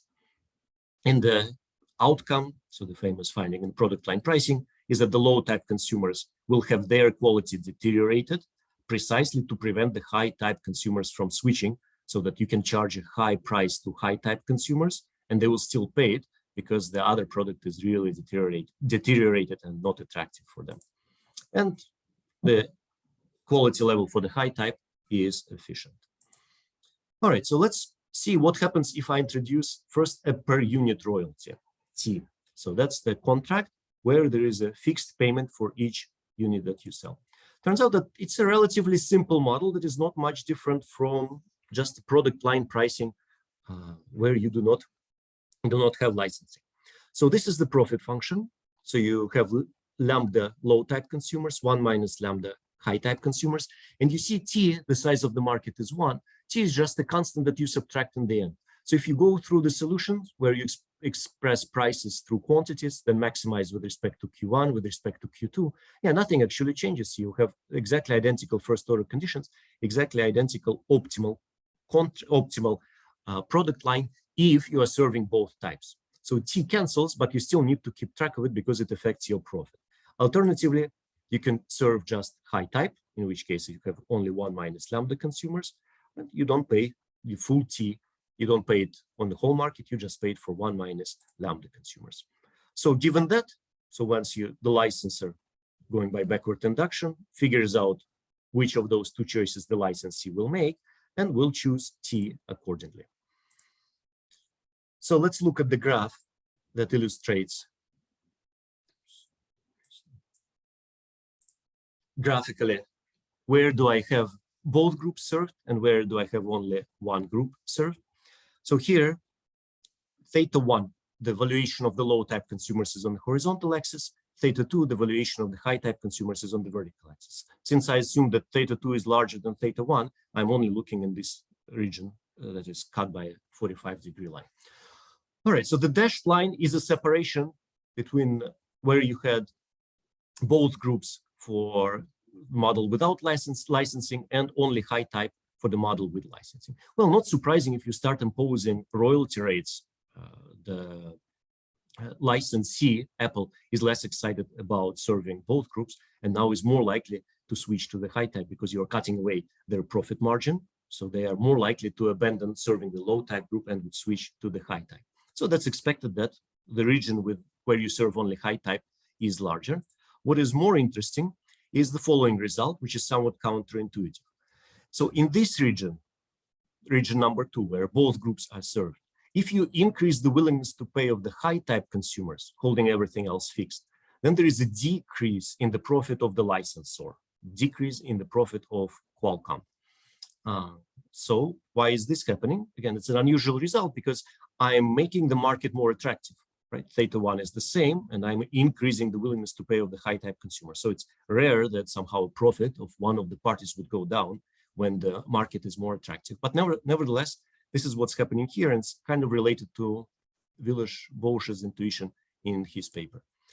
So if you are serving both groups, if you know that both groups will be served, as a licensor, you will design your per unit rate tier so that you extract all the surplus, all the profit from the low type consumers. So you know that, okay, both groups are served. So here's the profit that will be generated by the licensee, will be price P. You have to make sure that they're covering their costs, but you extract everything else. And this, what you extract is actually dq1 squared over 2. All right, so then let's make the following mental exercise. Let's try to start from this point and increase theta 2. So increase the willingness to pay over the high type consumers. So what happens then? The relative profitability of the high type segment is becoming larger. So this group is more attractive. They're willing to pay more. So the licensee wants to go after them, wants to give them a higher quality level, higher price, extract a larger profit. But if you start doing this, that puts this pressure, cannibalization pressure, the pressure for them to switch. So what can the licensee do? The licensee is going to lower Q1 to prevent switching. They're going to lower the quality level of the low type consumers. A similar thing was happening in Miguel's model. So there, theta 2 was not increasing, but the relative profitability of the high type consumers was increasing. And in his model, it was the manufacturer that was decreasing the quality of the product. In my model, the quality is set by the licensee, by Apple, and they are the ones who would decrease Q1. But then what happens if you look back at the formula, or just think, okay, so it's a lower quality level for the low type consumers, lower price, but that's what guides the per unit rate for the licensor. The licensor still wants to serve both groups, and they're forced to lower their rate T. So there is no increase in demand. Demand is still both groups, but you have to charge now a lower price. So, and that happens all throughout this region. As you go through the region where both groups are served, there's actually decrease in the profit of the licensor, and that's something that will manifest itself in the comparison of the profits afterwards. Well, eventually, as you see, the licensor has enough of this, and then they just charge the per unit rate that is so high that the licensee, Apple, would just serve the high type, and the Qualcomm licensor would be able to extract all profit.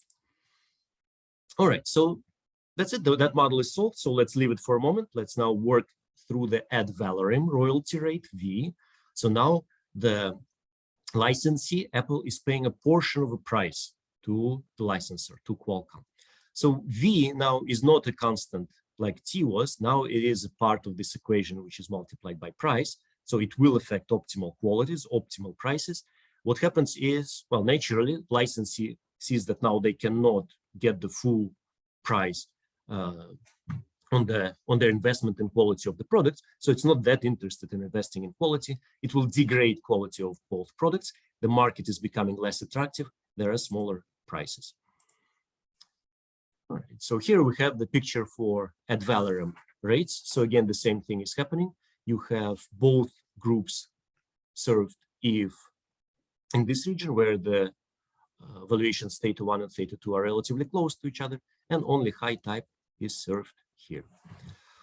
All right, so if you put them side by side, so you see that both groups are, the region where both groups are served is larger than for ad valorem rate than for per unit rate. So what we could do is, let's think here, let's look at the region, just the separation of the regions between both groups and only high type when there is a per unit royalty.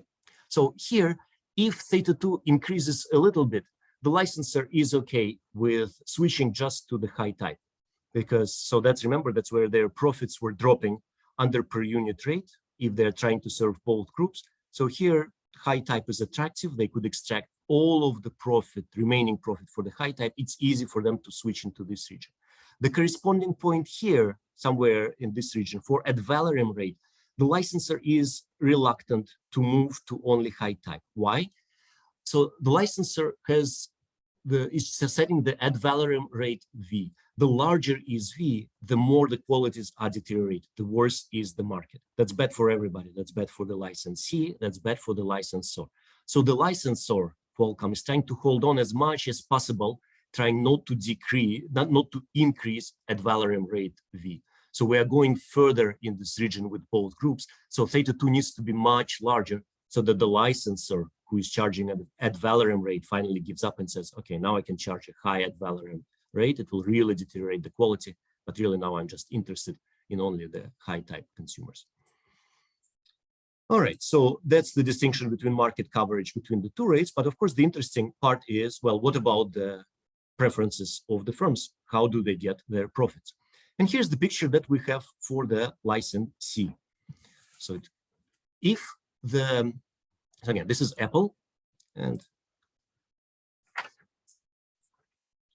if the preferences between two groups are relatively close to each other, the licensee, Apple, prefers an ad valorem rate. Why is this the case? Because per unit rate is really effective in extracting almost all of the profit from this channel. In the extreme, if theta 1 and theta 2 are equal to each other and you basically have just one consumer, yeah, the Qualcomm, the licensor, is able to extract all of the profits. When theta 1 and theta 2 are close to each other, again, per unit rate is really effective in extracting the profit of the channel. The licensee doesn't like it. They prefer, okay, let's have an ad valorem rate. It will deteriorate the quality of the products, but at least I'll have some portion. But as we do the same mental exercise going up in theta 2, what happens is the market is becoming more attractive. Theta 2 is getting higher. Overall profits are higher. But if you are charging a per unit rate, remember that's what we went over, the licensor, which is Qualcomm, is getting lower profits. So overall profits are increasing. Qualcomm's profits are decreasing. So that's where there is a real huge boost in licensees, Apple's profit from a per unit contract. They're increasing for ad valorem contracts as well, because it's a better market, but the increase is much higher for a per unit contract for the licensee. So eventually we will end up in this region where a per unit contract will be preferred by the licensee. And afterwards, yeah, we'll move into the ad valorem region. That's where Qualcomm, the licensor, just gives up on serving both units and charges a huge per unit rate that extracts all of the surplus from the market, and licensee is left with zero. I wouldn't pay much attention to this portion because it's really specific to the two types of the consumers. if you believe this is your market, or if you have 3 or 4 types, indeed on the left-hand side, you will have this portion where the licensor will just decide to target one group with a high per unit rate and will leave licensee with nothing. But this is not a robust result for the continuum of consumers. As I show, per unit preference for the licensee will persist here. So the intuition that I just described for starting with ad valorem and then moving to per unit, that is preserved for the continuum of types. But the story is different in this left region.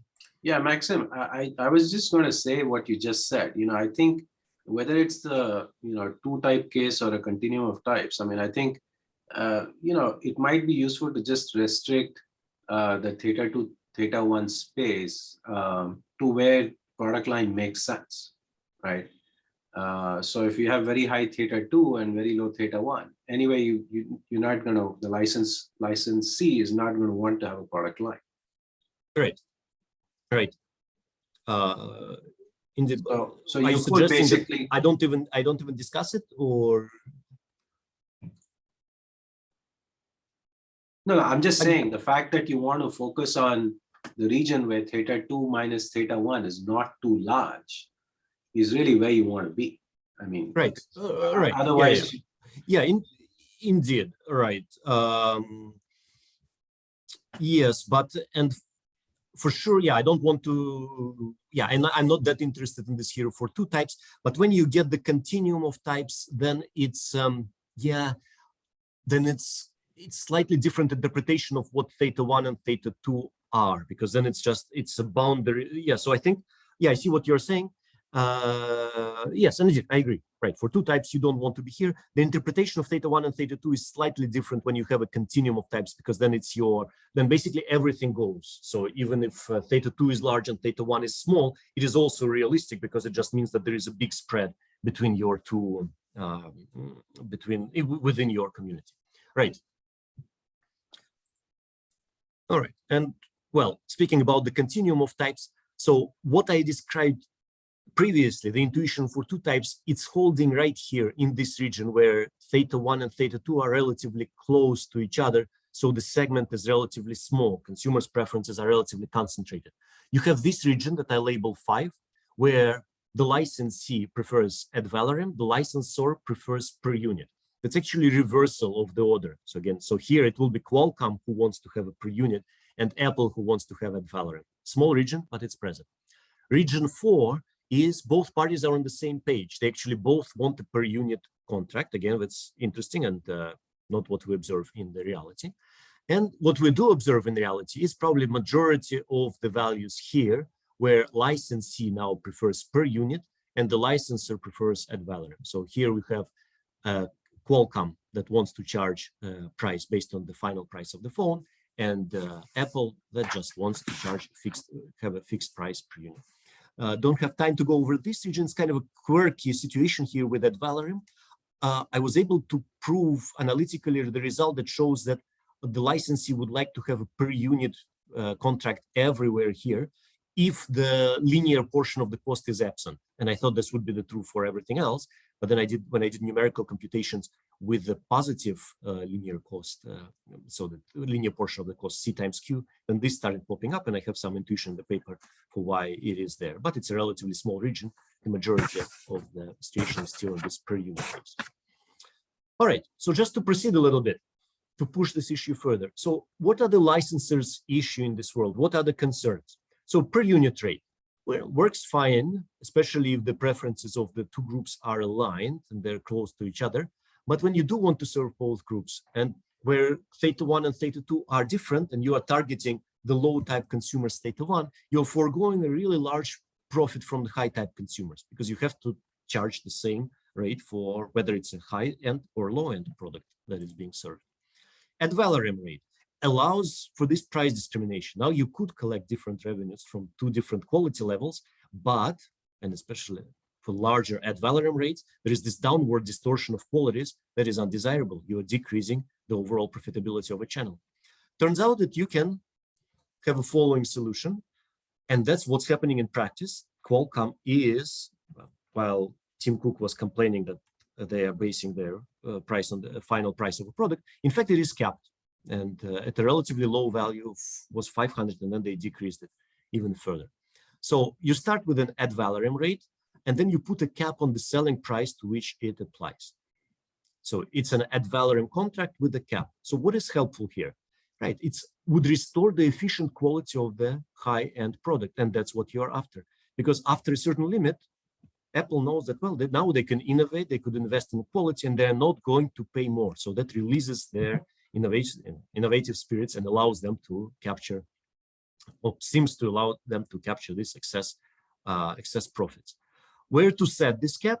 So that's a bit tricky. That needs to be carefully calculated by the licensor. You want to set it as high as possible, but just think in the extreme. What if you set it just under the optimal price if you are selling the high-end product at its efficient quality level? Yeah, the licensee would not be excited about the high cap. Then they will just, again, deteriorate the qualities of both products, go under the cap, and operate as if it's an ad valorem rate. So you need to carefully compute that the cap is high, but not too high, so the licensee does not go under those prices with its products. And I have a, just a table to give you a sense of how these numbers work. So here we have. Why wouldn't you set the cap at the T star that you obtain in the fixed payment thing? When you do the fixed payment, you solve for the T, right? Yeah, but it's targeting the low type consumers. You can do better. Let's go through this table, and maybe maybe you will see. So here you have two types. Low type is 1, high type is 2. So for my specification, efficient qualities would be 1 for low type and 4 for the high type. So here's, and I think I have a lot, like 85% of low type consumers, so that you don't want to drop them, you do want to serve both types. So look at this really low rate, 339. It's actually, so it will be Q1 squared over 2. So that's a per unit rate that maximizes the profits. Efficient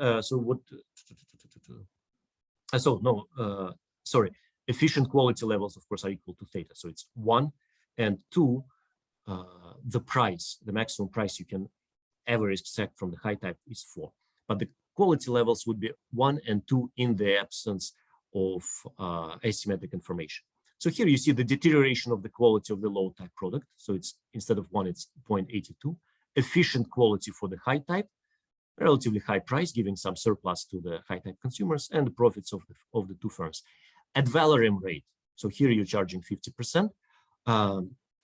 Quality is really deteriorated. So it's half of this and half of this. So it's 1 instead of 2 for high type, and 0.4 instead of 0.8 for the low type. Really low prices, really low profits here for both. For this specification, nobody likes ad valorem. But, so that's the portion where per unit is both for both. But that's what the licensor is able to do with ad valorem with a cap. Hike up ad valorem rate even higher. Instead of 0.5, charge 0.581. And here is the cap. So you see the per unit cap T star, maybe that's what you were talking before, it's really low. You don't want to be in this region. It was set to target the low type consumers because you are selling to both. But now, basically, you are saying that, okay, so until this level of 2.545, I'm charging this high rate, which even further would deteriorate the quality of the low type. So you see it went from 0.8 to 0.4. Now it's really close to 0, but it restores the quality, efficient quality level for the high type. Now it's 2, high price, and we are hiking the profit of the licensor up to 342, further deteriorating the profit of the licensee. Sorry to interrupt. There, 5 minutes left. Yep. Presentation. Okay. Yep, just 4 slides left. So that's what you see here in the graph. And again, so ad valorem with the cap now performs better for the licensor than, for sure, just ad valorem by itself, because you can just replicate it, setting the price, the cap too high. But what's more important, it overtakes per unit. In the absence of opportunity of ad valorem with the cap, there is this, relatively weird result that seems like the licensor never wants ad valorem, they just want to do per unit. You see this hike in per unit profit. Again, it's an artifact of this less important case. When you have 2 consumer types and you serve only high type, that's when your per unit profit is going to go up. So a more relevant picture would be this one for a continuum of types. that's where ad valorem with a cap would always overperform the per unit strategy. Ad valorem with a cap is never optimal for the licensee.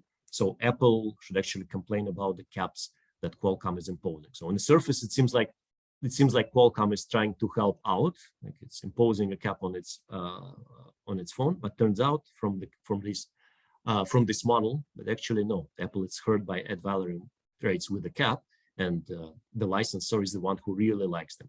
So the complete picture for the preferences for the licensor for Qualcomm is huge region where they want to have ad valorem with a cap, and they're fine with per unit in the small region where theta 1 and theta 2 are relatively close to each other. You have a concentrated segment.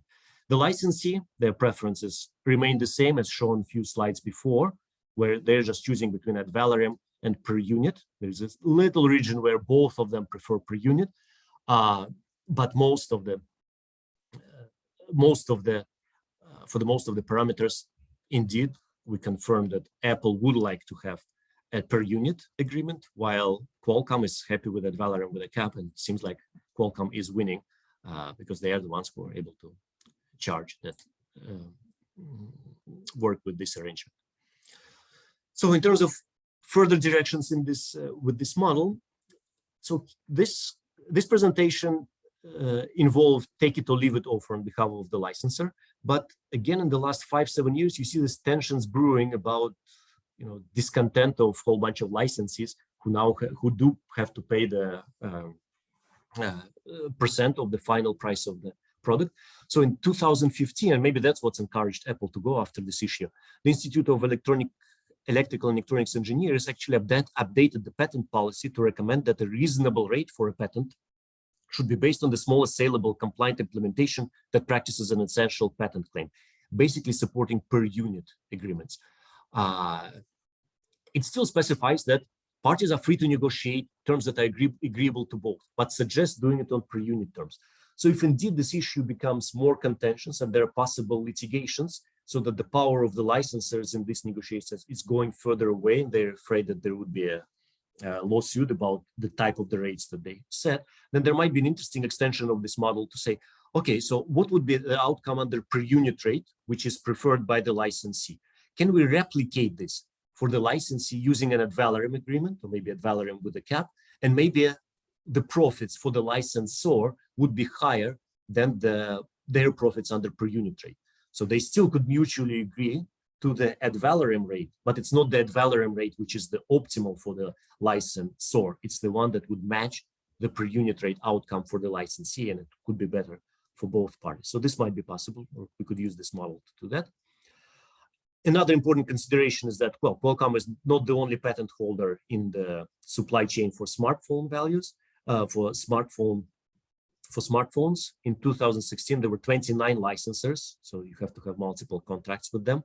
So what happens there? What happens if you have multiple licensors? They potentially use different types of licensing agreements. So here it will be interesting to look at royalty stacking clauses, where when you sign a licensing agreement, if the licensee expects that they'll have to pay a lot to different licensors, it actually could guard against this by having a royalty stacking clause that specifies that if Apple has to pay licenses fees to some other companies, that they will get a discount on the fee that they're paying to Qualcomm.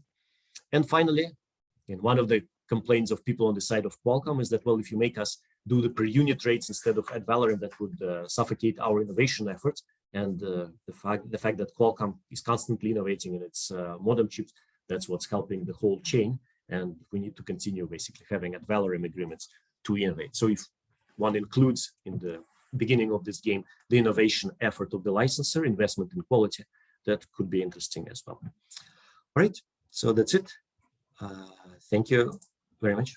And thank you to Sherwin in advance for agreeing to discuss the paper. Hey, Maxim, before Sherwin starts, so I was thinking about what if you, with the cap, if you impose a constraint which says P bar times V bar has to equal or can be no greater than T. But what's a T bar? No, not T bar. V. So in your simulation, you had a V bar and a P bar, right? So P bar being the cap. But what if, as a policy guy, if I want to basically say I want to get to the first best, which is I want efficient quality at the high type and not much distortion on the low end. So I want to basically get to the fixed payment. Fixed payment does not cause a lot of distortion in the low end. So if I want to get to that point, but then I want so the P bar and V bar that you have in your simulation, basically if the product is actually equal to T, then what happens? Is it still at Valorum? So yeah, I'm saying so you basically so you're giving me T, and instead you say choose V bar yourself and choose at Valorum rate, right? Yeah, I'm saying and then I don't know, because here for me like the step was, so okay, find V bar and then find the payment. So I could look into this. I imagine you are not going to get much out of it, because they will still go with that Valorum rate V. Okay, they have to hit that T, but that Valorum rate is really bad for the low quality product. They would hit the efficiency on the high end, that's true, just like they're hitting it right now, but I think there will still be a large deterioration for the you can play around with this cap T that you say. My expectation is it's a large downward distortion of quality regardless, but as a you can as a regulator you can play around with this and and figure out if T goes up or down, what happens to the quality distortion. That makes sense on the low end. Thank you. Should I start?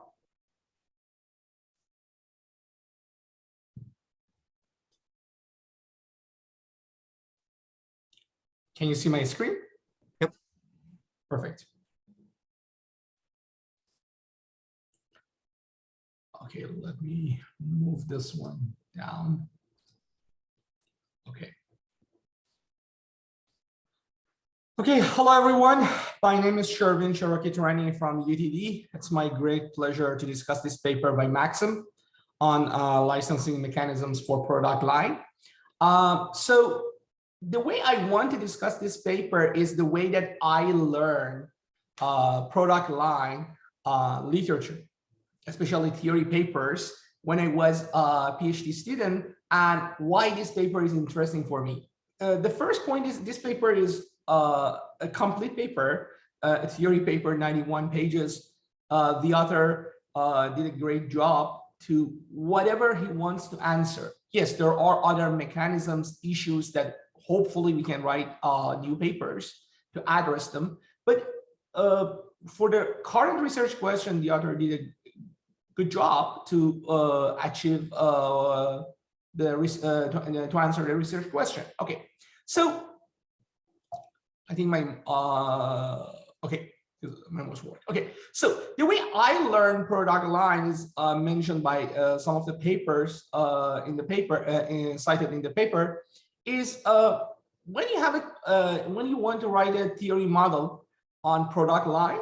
So as far as I know, all those papers consider heterogeneous consumers, sometimes vertical, sometimes horizontal. Here we focus on a quality preference, vertical differentiation, and they need at the equilibrium to answer three major questions. So let's consider that we have different type of consumers. Some of them prefer high quality, some of them low quality. So three questions are: which segment should be covered in the market, partially or fully? The second question is, okay, so if I design my product line optimally at the equilibrium, what should be the product level to be targeted at each segment? And the third question that other also mentioned in Maxim in the presentation, incentive compatibility inequality, that makes sure nobody migrate from one type to another type at the equilibrium. So these are three major issues, or basically equations. You have it in a product line papers that I also working with Sridhar Murthy, and I learned it in this way. Okay, so but why this paper is interesting for me? So this paper actually provide a new idea that, hey, in this market, sometimes we don't have only manufacturer and consumer. Manufacturer is a combination of a licensee and licensor. And if this is the case, so we don't have only the relationship between manufacturer and the consumer. We have actually a third player, licensor here, and the contract type between the licensee and licensor is important also for consumer surplus and consumers' welfare. So I look at this paper as a new approach to look at the product line by showing that what is the effect of an optimal contract, or what should be the optimal contract based on manufacturer is a combination of a licensee and a licensor. Okay, so, and why this is important, why we should look at it, because in reality, especially in technology, if you have a product, if a manufacturer wants to create a product line, it is clear that he needs so many patented technologies to be added in that product. For example, here there's a figure of an iPhone, or basically smartphone, and so many pieces. So you need, you cannot have all of them by yourself. So you need to buy it from someone else has that patent. And this means you need a contract with some licensor. That contract is important, and how that contract will affect the final product. So 3 new questions are: what is the optimal contract look like?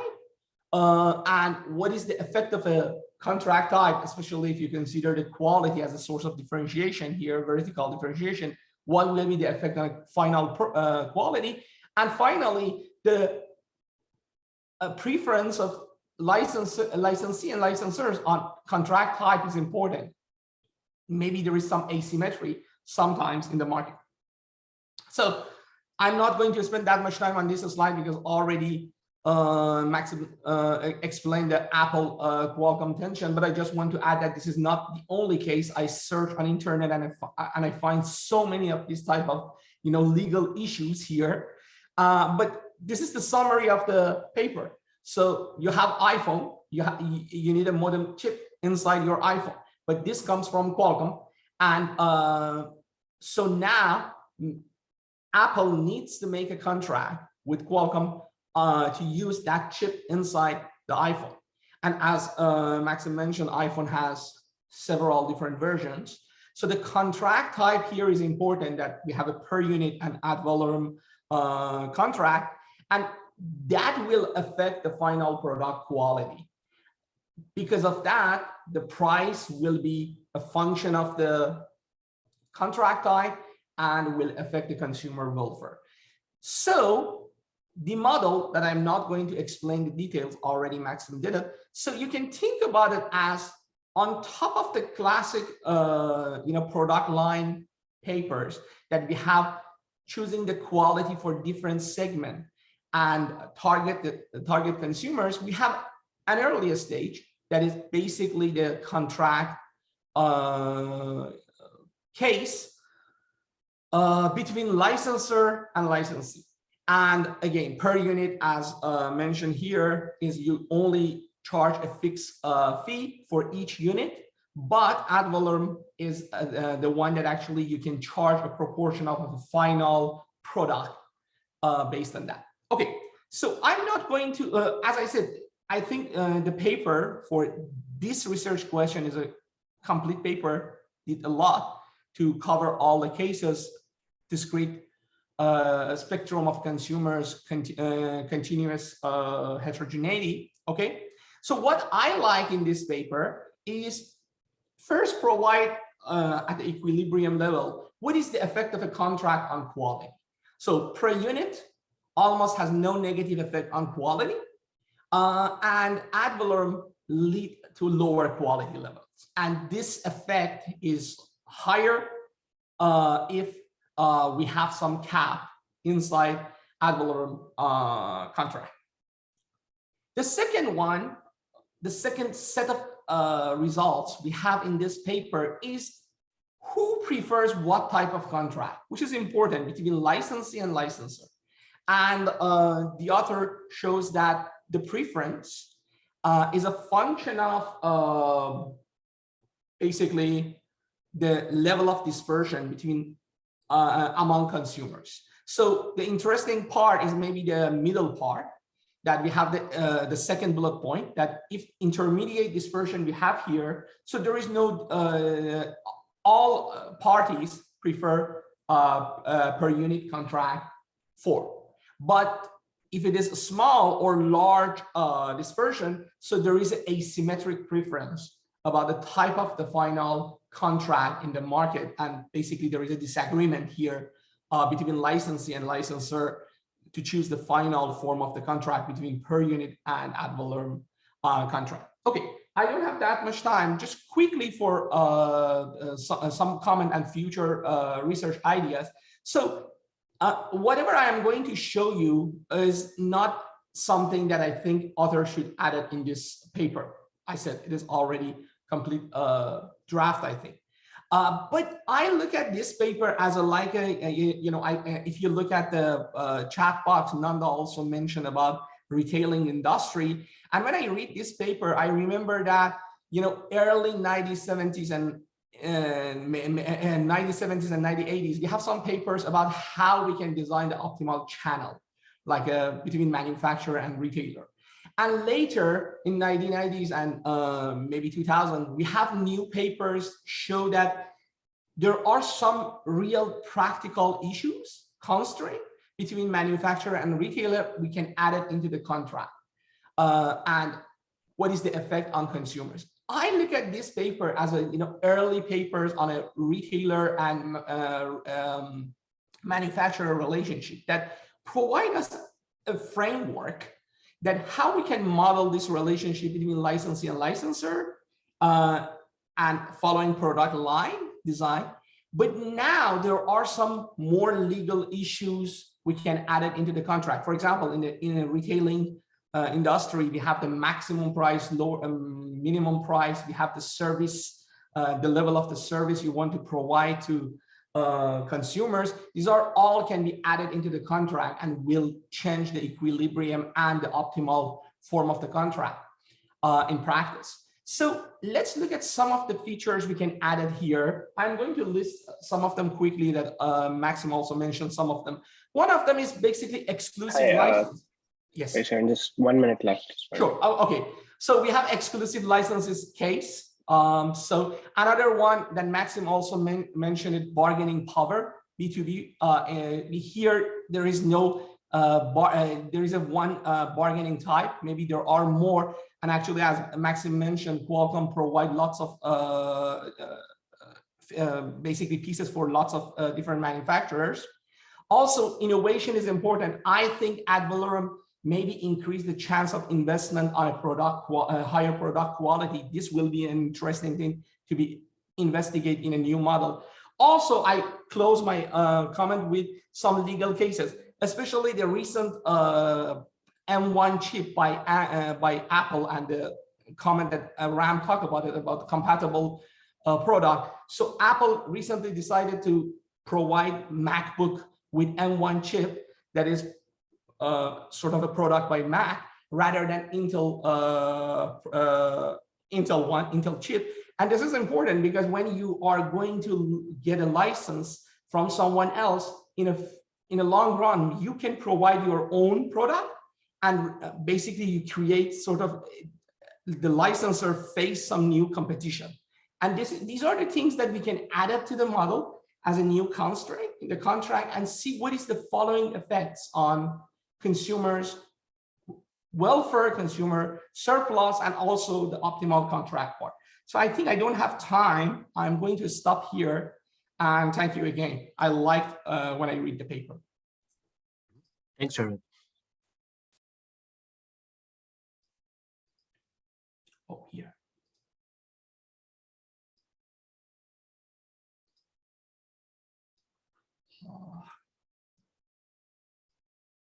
How can he stop?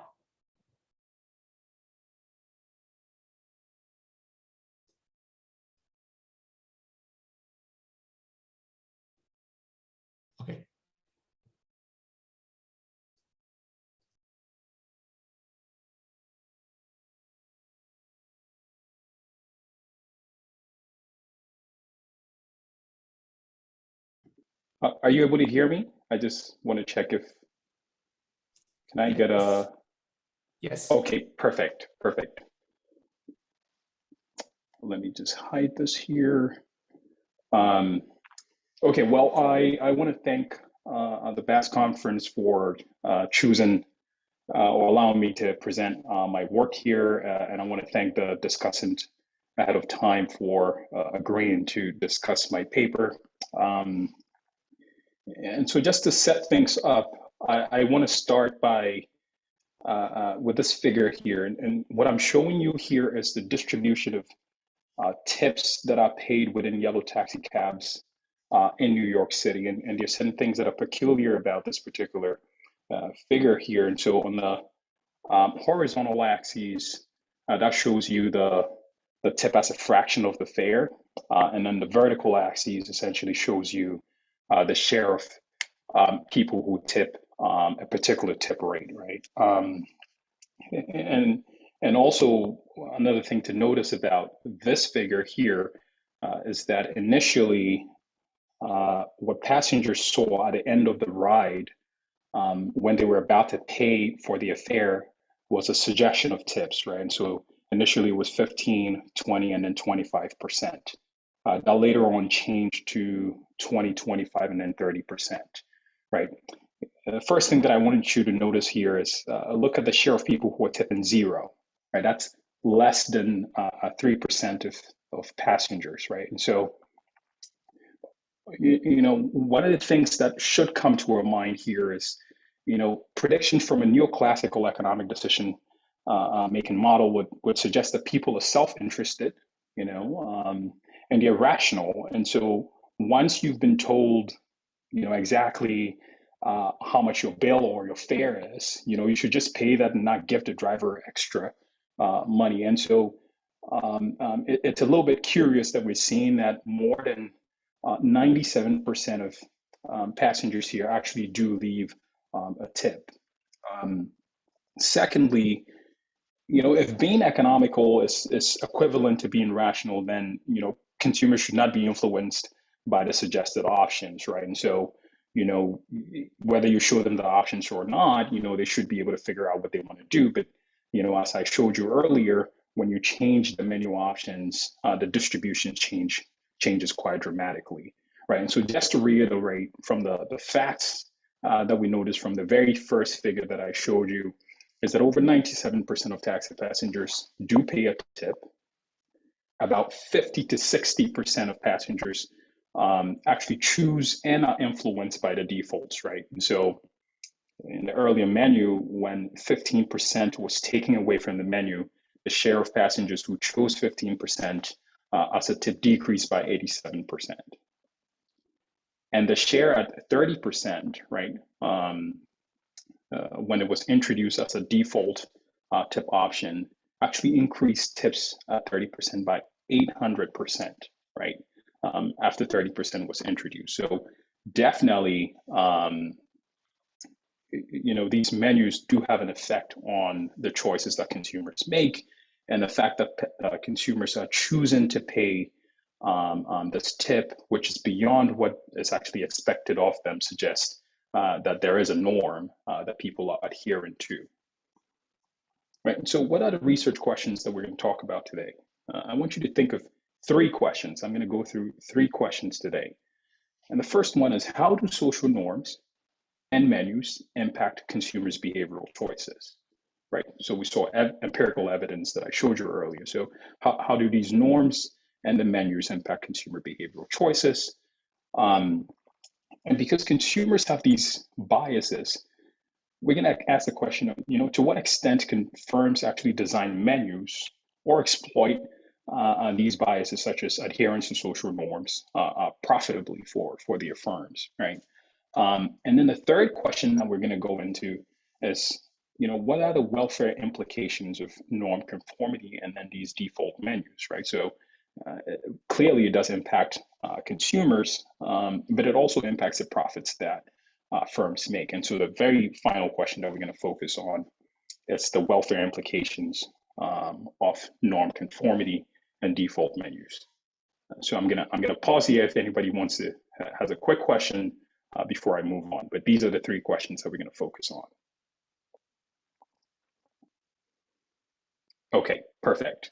Well, let's just tipping as a context. It's quite a significant economic activity. There's about 47 billion in tips alone, right, per year in just restaurants, right? And the average tip in yellow taxi cabs is on average about $2, and so it's about 250,000 trips per day before the pandemic. And so if you do the math, that's about $500,000 per day in tips within this particular context. And the use of these default tip menus is also quite ubiquitous. I mean, I'm sure you've gone to your local coffee shop, you buy a muffin or you buy, your coffee, and then, they didn't really do much. It's not like you actually sat down and then ate a meal, right? Once you buy the muffin, they just take it off the shelf and then give it to you. And then they flip around this iPad looking thing and it was like, give me 25%, right? So, and even in places that you don't expect to see these, point of sale type machines that are asking you for tips, they're popping up everywhere, right? So there must be something to this, right? But these types of machines was first introduced in New York City taxi cabs in 2007. So that's a while ago, but now you see it everywhere. And then Square popularized this type of electronic payment device starting in 2009, where they allowed like small businesses to large corporations to use these kind of machines. So in terms of contributions, I'm not going to spend a lot of time on the literature here, but the first thing that I want to say is when it comes to studying norms, it's really difficult to study it because it's hard to sort of observe norms in some quantifiable way. And so there's a lot of literature on the theory side of thinking about norms and essentially how it affects economic decision making. For example, Akerlof and then Bernheim. And then on the other spectrum is essentially dictator games, where there are these experiments that are ran in order to think about norms, right? So within the field, there's very little evidence, if any, on actually quantifying these norms and actually also quantifying its impact on the decisions or choices that consumers make, right? And so that's one of the things that this paper is actually going to do. We're actually going to go into the field. We're going to observe actual real stakes where people are making decisions, and then we're going to quantify the economic value of these norms. And then we're also going to do the same for these menus that are popping up. We're going to think of menu design. What's going to be the optimal default menu. So in the defaults literature in particular, what has been done is normally this literature focuses on the case where you just have one default option, right? But in this case, we have a menu of defaults, right? And the second thing is, in the defaults literature, what the other papers also look at is they look at the consumer side of things. And so what we're going to do here is we're going to look at both the consumer side, which is basically how it affects people's choices. And then we're also going to think about the producer or the supply side. How do I design this menu for it to impact my profits, right? So I'm going to talk about a context. And when I get to the context, I really need you to pay attention because it's really going to set us up for thinking through how the model works, right? And so I'm going to show you a few stylized facts there. And then I'm going to talk about the model. And then we're going to go into the results. We're going to talk about welfare and then menu design. And so let's jump into the context here. I'm going to show you three facts that I need you to pay attention to. Okay, so I've seen a hand raised. You could go ahead and ask your question before I go through this. Hi, so yeah, I just had one quick question. You talked about the social norms and also the expectations, right? The example that you gave us, but the muffin. So are you going to talk about this as two separate things, or expectations are going to be the same as social norms? I guess the way that I'm understanding your question is that you're saying, is there going to be social pressure? Yeah. Or that's what you mean by expectations. So there is going to be a case where I'm going to show you how people behave when there are multiple people around. Right. So I'm not going to model it directly, but I'm going to show you how people behave when there are other people around. Of course, this is the taxi context, so I might be limited in how maybe this will play out if you were actually in a coffee shop and then you have people in the line, because if you take a taxi, a group of people who are taking a taxi is very different from showing up in the coffee shop, because maybe you don't plan to go with the people who are in the line in the coffee shop, but then when a group of people take a taxi cab, that's a group that have decided to do that together. So the results might not extend to other contexts, but I am going to show you something along those lines. Okay. Yeah, no, thank you for your question. Are there any other questions? Okay. All right, so the data that we're going to use today, it's 1.1 billion New York City taxi, yellow taxi cabs trips between 2010 and 2018. Just to give you a sense of how things work within the cab, when you enter a yellow taxi cab in New York City, you owe the driver $2.50. That's sort of like, this two-part tariff. You enter, there's $2.50. There are taxes that apply, or surcharge, tolls, depending on the time of day or whether you cross a bridge and whatnot. And then there's this other part of the fare that's, for every fifth of a mile or a minute that you spend in the cab, you have to pay an extra 50 cents. And I only observe tips for credit card payments. I don't observe it if the tip was paid in cash. So that's a limitation, but not so much because, most people now use credit cards when it comes to payments as opposed to cash. So it's becoming more of the norm to use credit cards as opposed to cash. And you could also see how things will be a little bit difficult when we're thinking of cash, because, you'd have problems of like, you break in the cash into maybe smaller denominations that you can use to tip. And so there are constraints to using cash, but then credit cards gives us the flexibility of, at least doesn't impose those kind of constraints.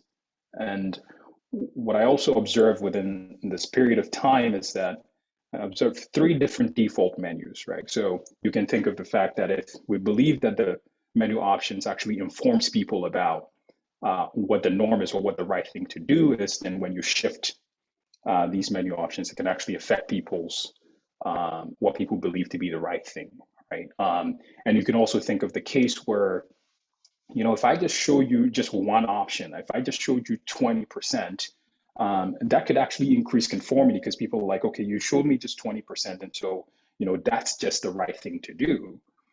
Versus if I showed you just 5 options and you're like, okay, well, now I'm not really sure. You're giving me all these signals that are spread across this whole range, right?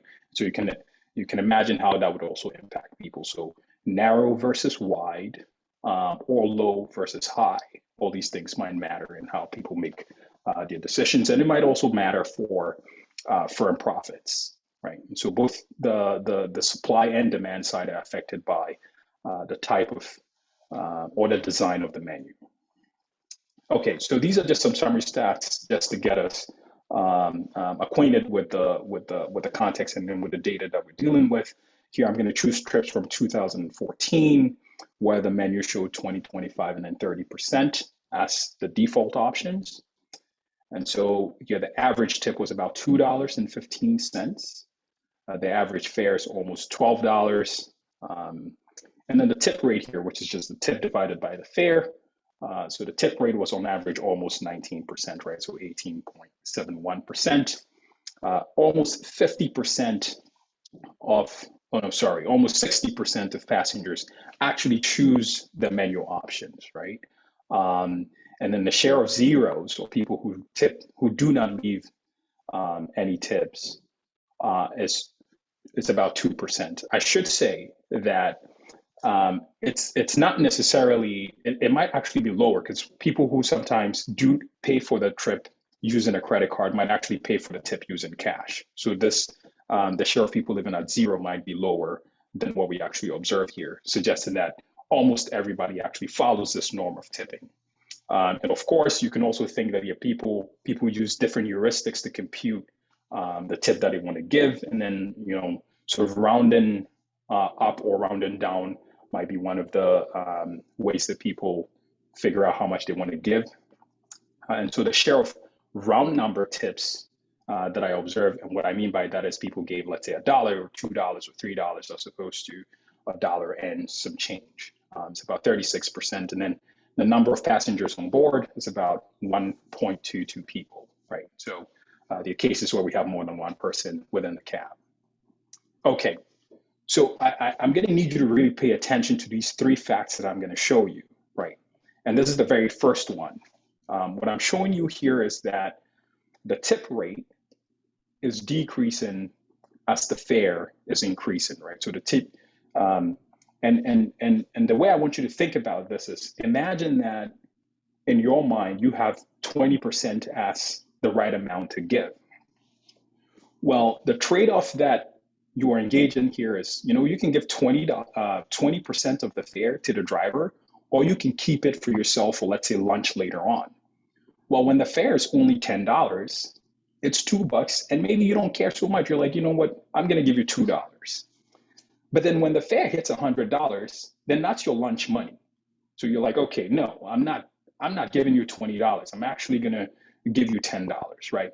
And so when I change essentially the stakes of conforming to this norm, I also change the amount of money that you can keep for yourself for lunch, right? And so that trade-off there is going to pin down the value of norm conformity. So the idea is, are you going to continue to conform to the norm, which you say is 20%?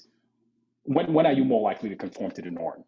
When the fare is $10 versus when the fare is $100, right? And so that trade-off there is essentially what's going to help us within the model to identify the value of norm conformity.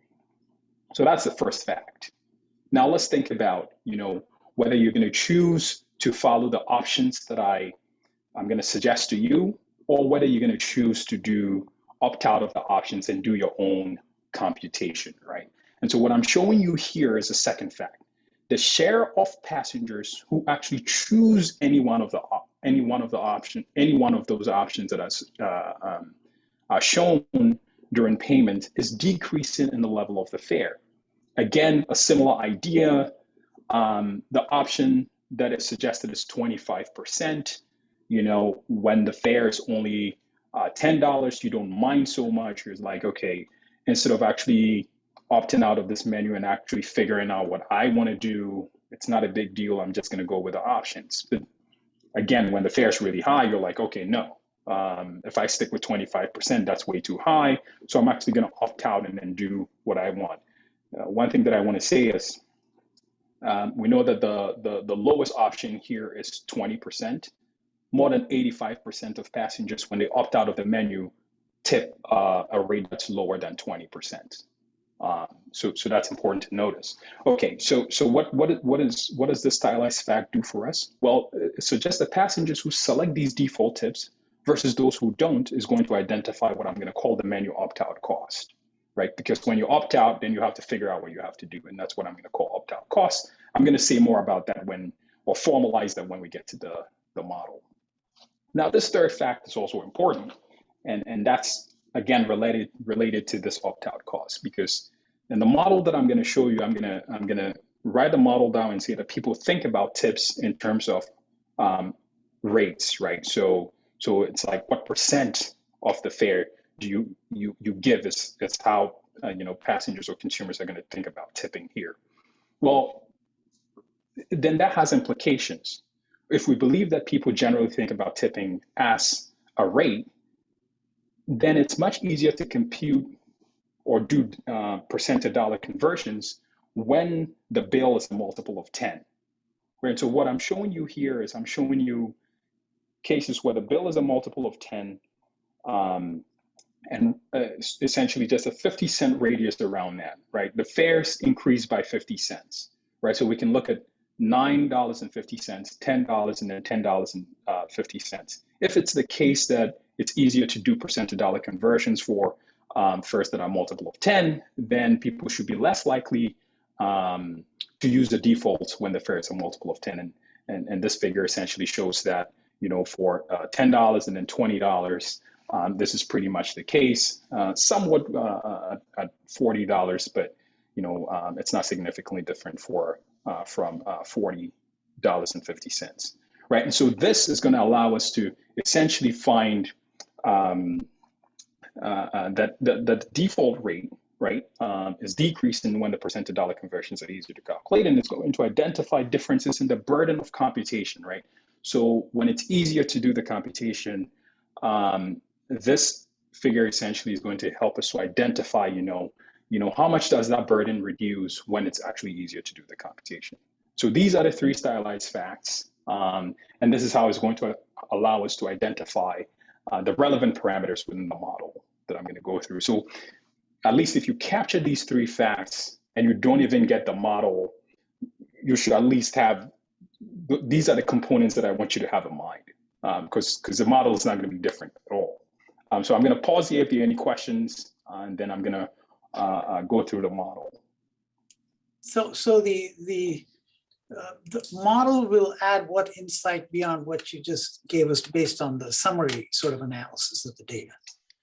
Oh, what the model is going to do is it's going to allow us to actually quantify these in terms of dollars, and then allow us to do counterfactual. It's going to give precise measures for these things, a little bit more precise measures. Is that correct?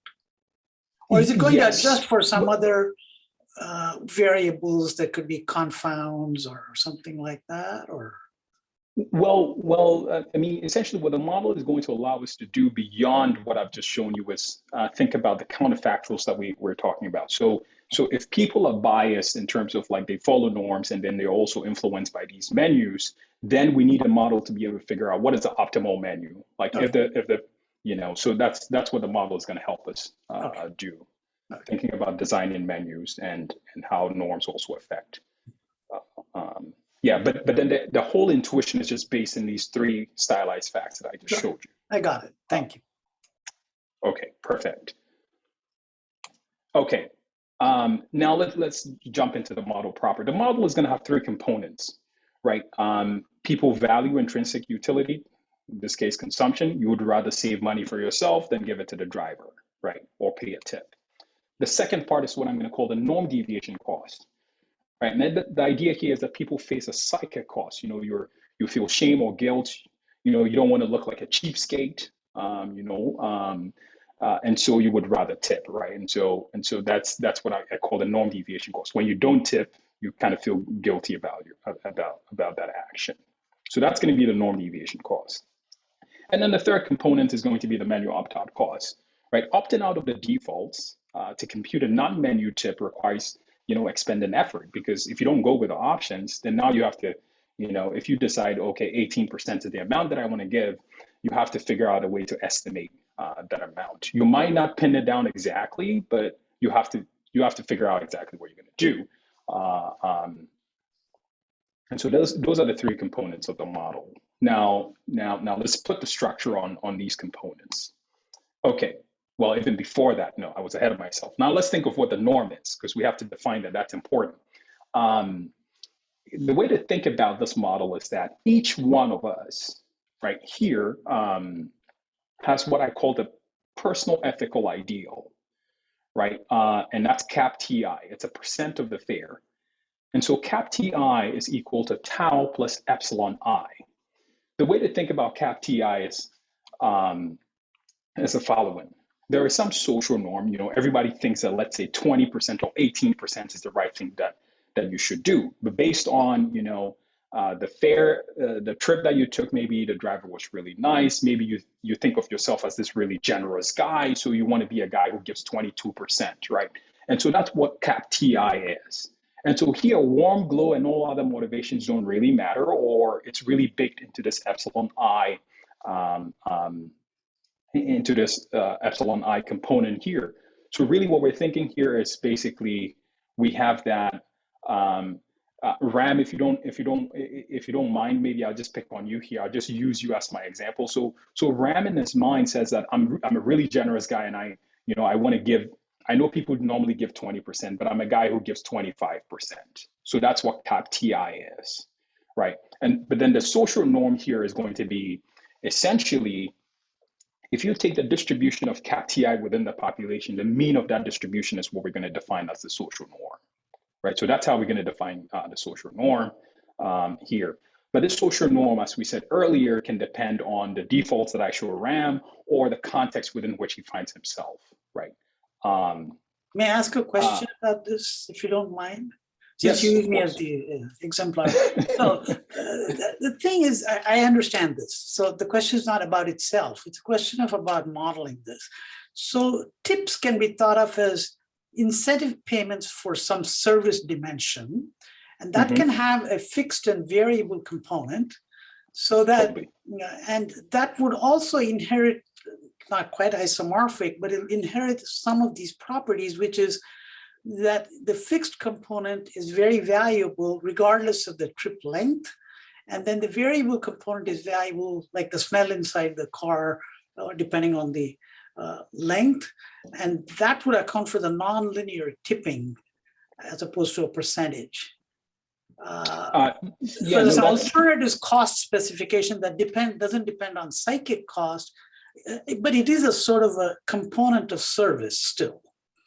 No, so absolutely. I completely agree with you. In this context, that's not something we really have to worry about. So there are 14,000 cabs in New York City, and there are millions of people within New York City. The probability that you actually get the same driver twice is going to be difficult. So repeated interactions is not going to be a problem here. One thing that I should tell you is that I was actually a yellow taxi cab driver before grad school, and never did I ever pick up a person twice. Also, the other thing that I should say is there are multiple cases where I had negative interactions with customers. They still tipped, and their tips were not terrible. So you're absolutely right. There are cases where people tip in terms of service and whatnot, but most of the evidence, especially even within the restaurant context, is that people, the main thing or the main reason why people tip is because of these psychological reasons as opposed to service. Service is sort of like earlier papers on tipping. That's how economists try to rationalize tipping, but it turns out that the psychological part matters more than that. But that definitely is going on. Okay, but that's a maintained assumption in the model. That's fine. Yes. So this is the consumer's problem, right? The first component here, little t here, is the percent of the fare. So essentially 18% times what the fare is. The norm deviation cost here, I'm assuming that is this power function with amplitude. The amplitude of that power function is theta. The way to think of the amplitude is essentially how much weight do I put on the norm deviation cost component relative to the other part of the my utility function. Alpha here is a curvature of that norm deviation cost, right? And so essentially, how do I compare small deviations versus larger deviations? And the last component here is the menu opt-out cost. Essentially, when you decide not to pick something out of the menu, then you get hit with CI here, right? You have to put in effort to actually compute your tip. I'm going to run through this a little bit faster now, but this is essentially the consumer problem, right? And so there's some tip rate.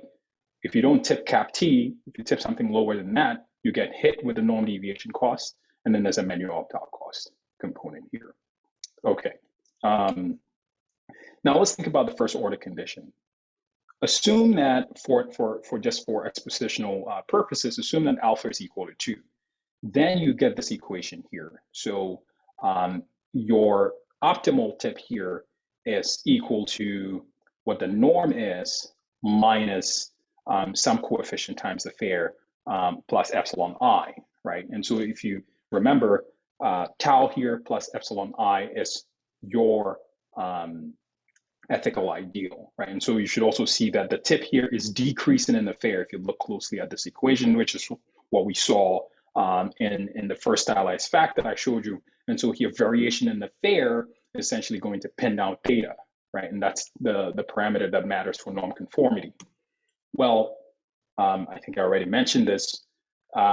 If you look at this equation again, this is just an OLS regression of the tip rate that we observe on the constant term and then the fare, right? And then if we just augment that constant term with the residuals, we just get the distribution of cap TI. And then we just take the mean of that distribution, and then we have our social norm. Well, we know that, you know, for cases where people choose the menu options, we actually don't observe TI star, right? And so the selection into who chooses the menu options and those who don't, and we have to correct for that. And so that I'm going to use the Heckman selection correction model, and then the instrument here is going to be trips that are taken during rush hour. The intuition here is, look, at rush hour, you know, you're sort of rushing out of the cabin, you don't have enough time to compute your tip, and so you're more likely to use the menus during rush hours versus not. Now, how do people choose between menu options and non-menu options?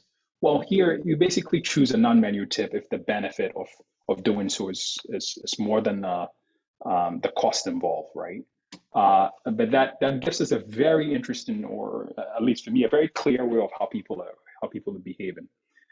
This inequality that I have up here suggests that there is a fare threshold below which you would always choose the default options, and above which you would always choose a menu option. So imagine, again, the same intuition we had.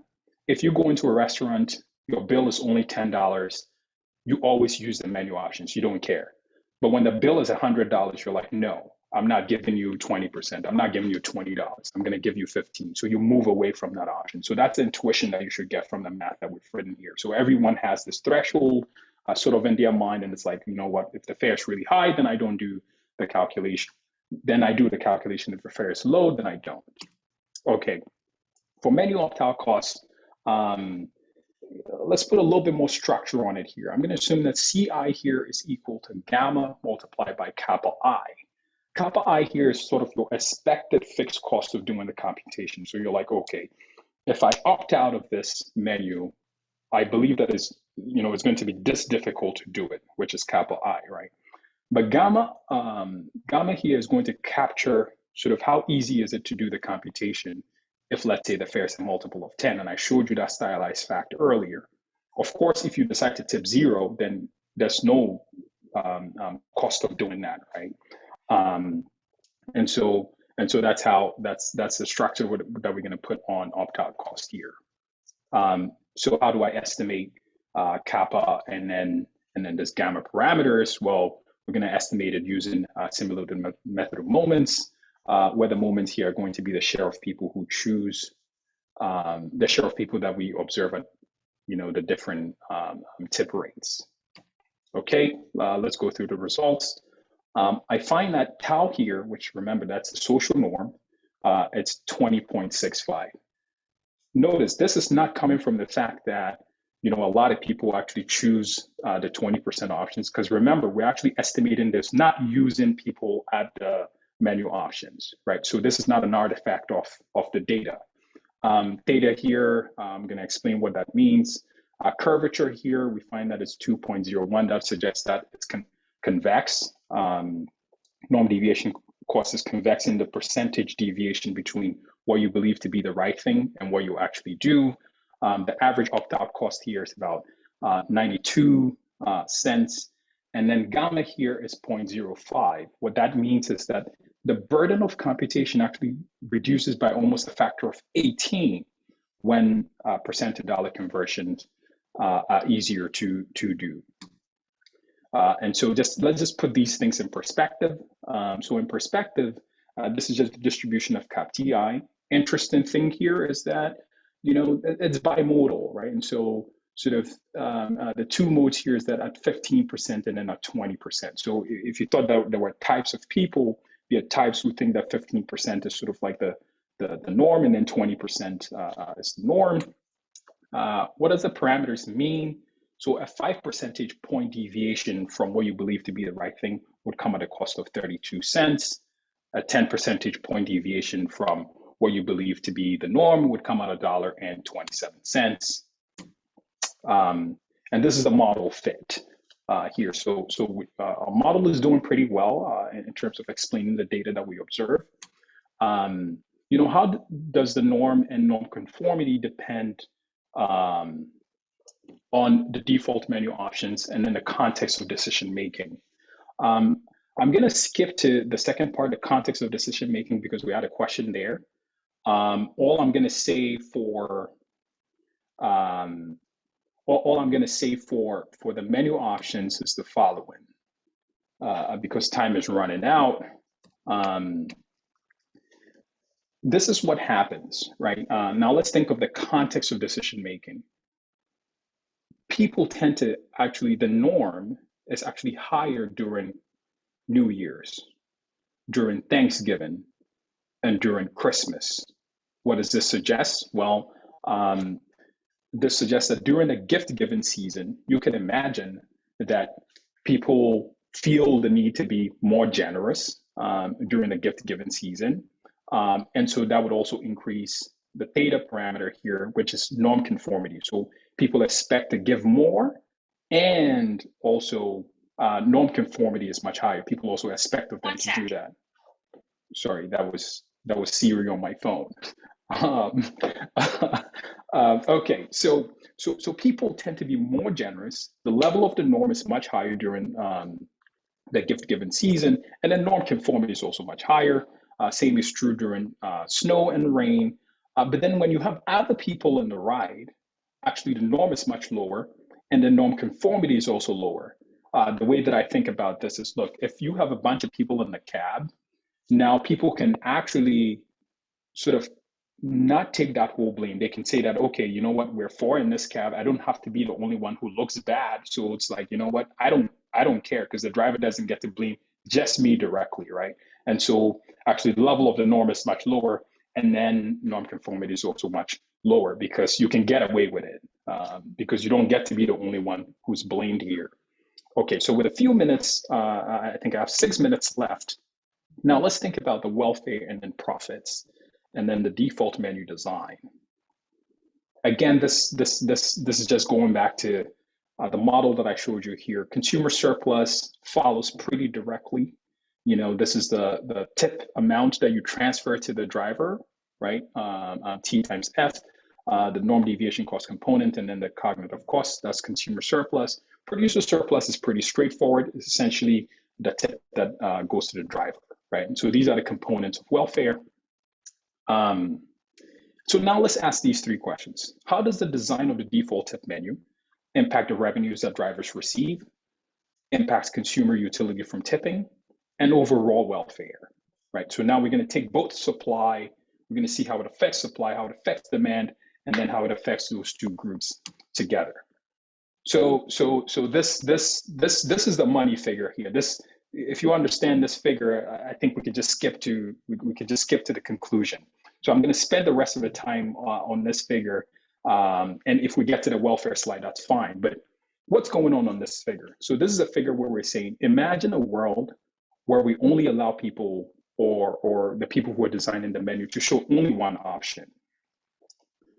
Okay, so in that case, for the very panel that's up here, I'm showing you how profits, or the tip rate, how much people are tipping the driver, changes dependent on what you select as the default option. So you just think of the horizontal axis here as just a grid, right? Where we're gonna essentially search for what's optimal, right? And so the topmost figure here just shows you profits, if you like, right? Depending on what default option you choose. The default rate, which is the middle panel I'm looking at right now, is just how many people are going to be choosing from the menu, right? Depending on what option you choose as the default. And then on the bottom panel here, what I'm showing you is what is consumer welfare, right? The change, what is consumer welfare depending on what option you choose as the default, right? Okay, now look at this red line here.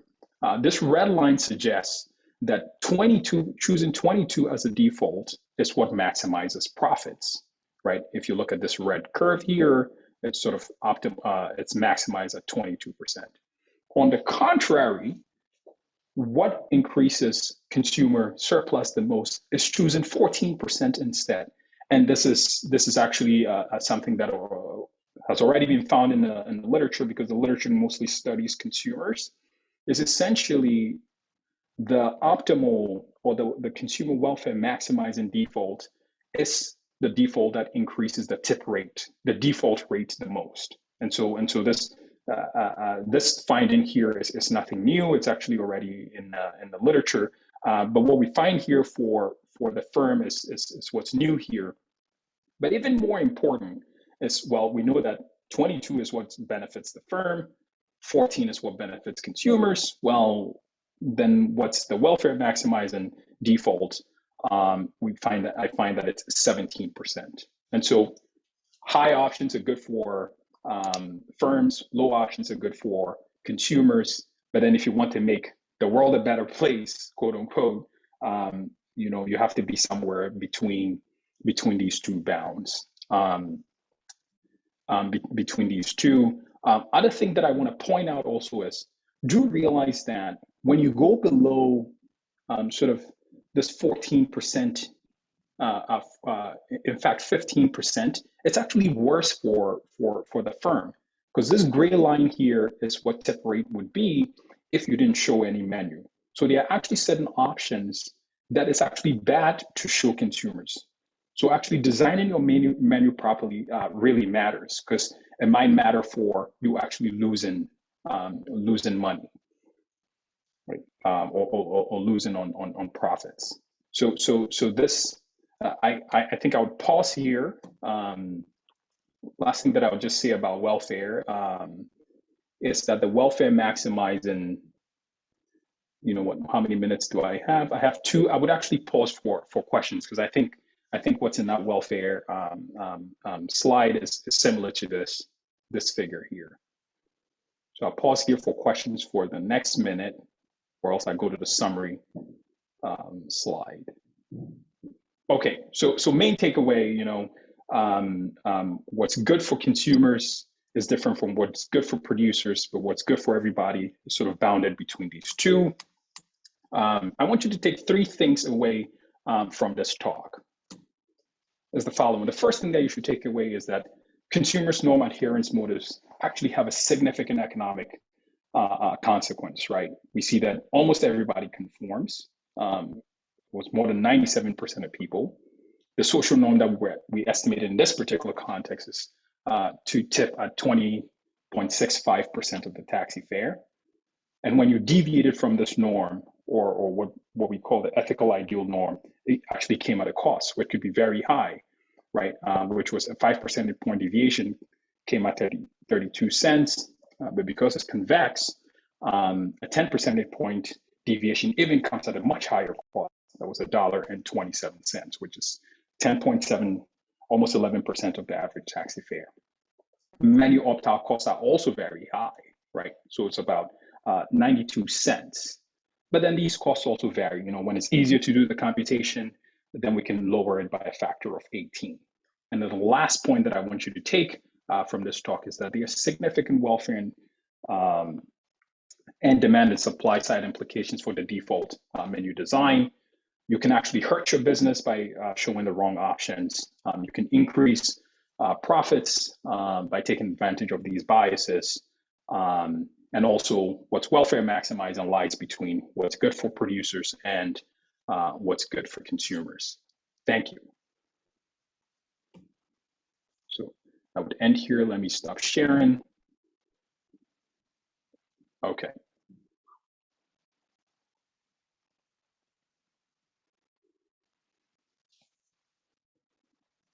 If there are any questions.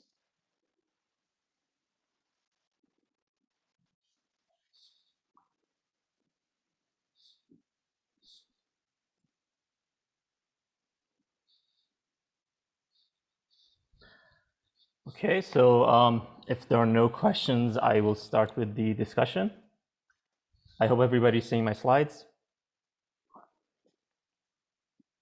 Okay. Yes. Okay, thank you. All right, so hello everybody. My name is Amin Hosseini Nasab. I'm from the University of Florida. I have the pleasure of being the discussant for this paper. Thank you, Kalbena, for writing such an excellent paper, and thank you to Nanda for providing the opportunity for me to be the discussant.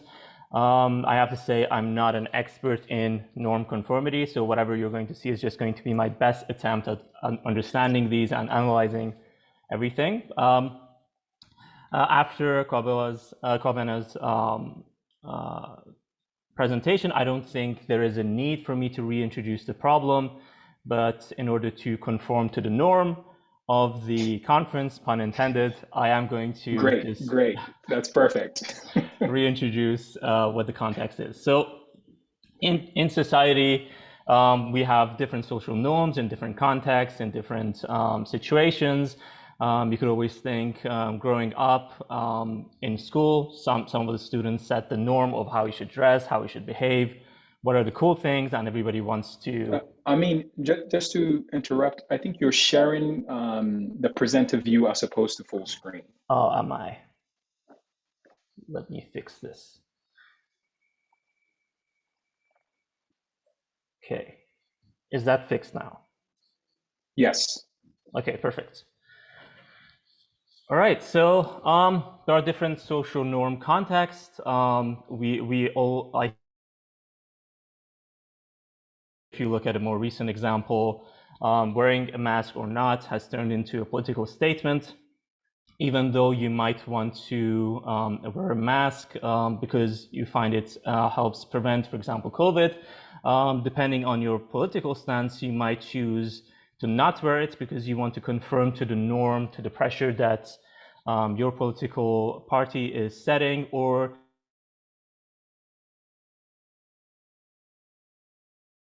the other political party. The context that this paper looks at is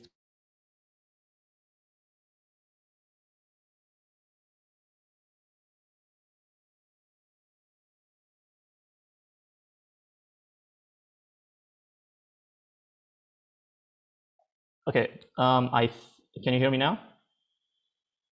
Okay. Anyway, just to continue, we're looking at norms in tipping.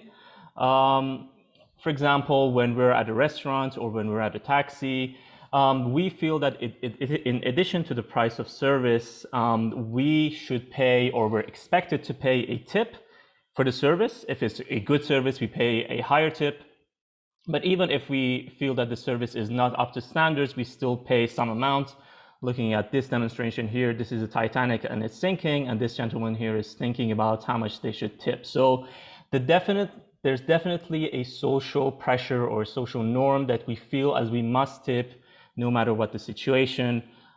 If we look at different contexts, for example, the waiter in a restaurant takeout, bartender, cab driver, in all of these, we could see that there's definitely some norm that we should tip. And if we don't tip, we might be labeled as cheap, we might be labeled as shameful.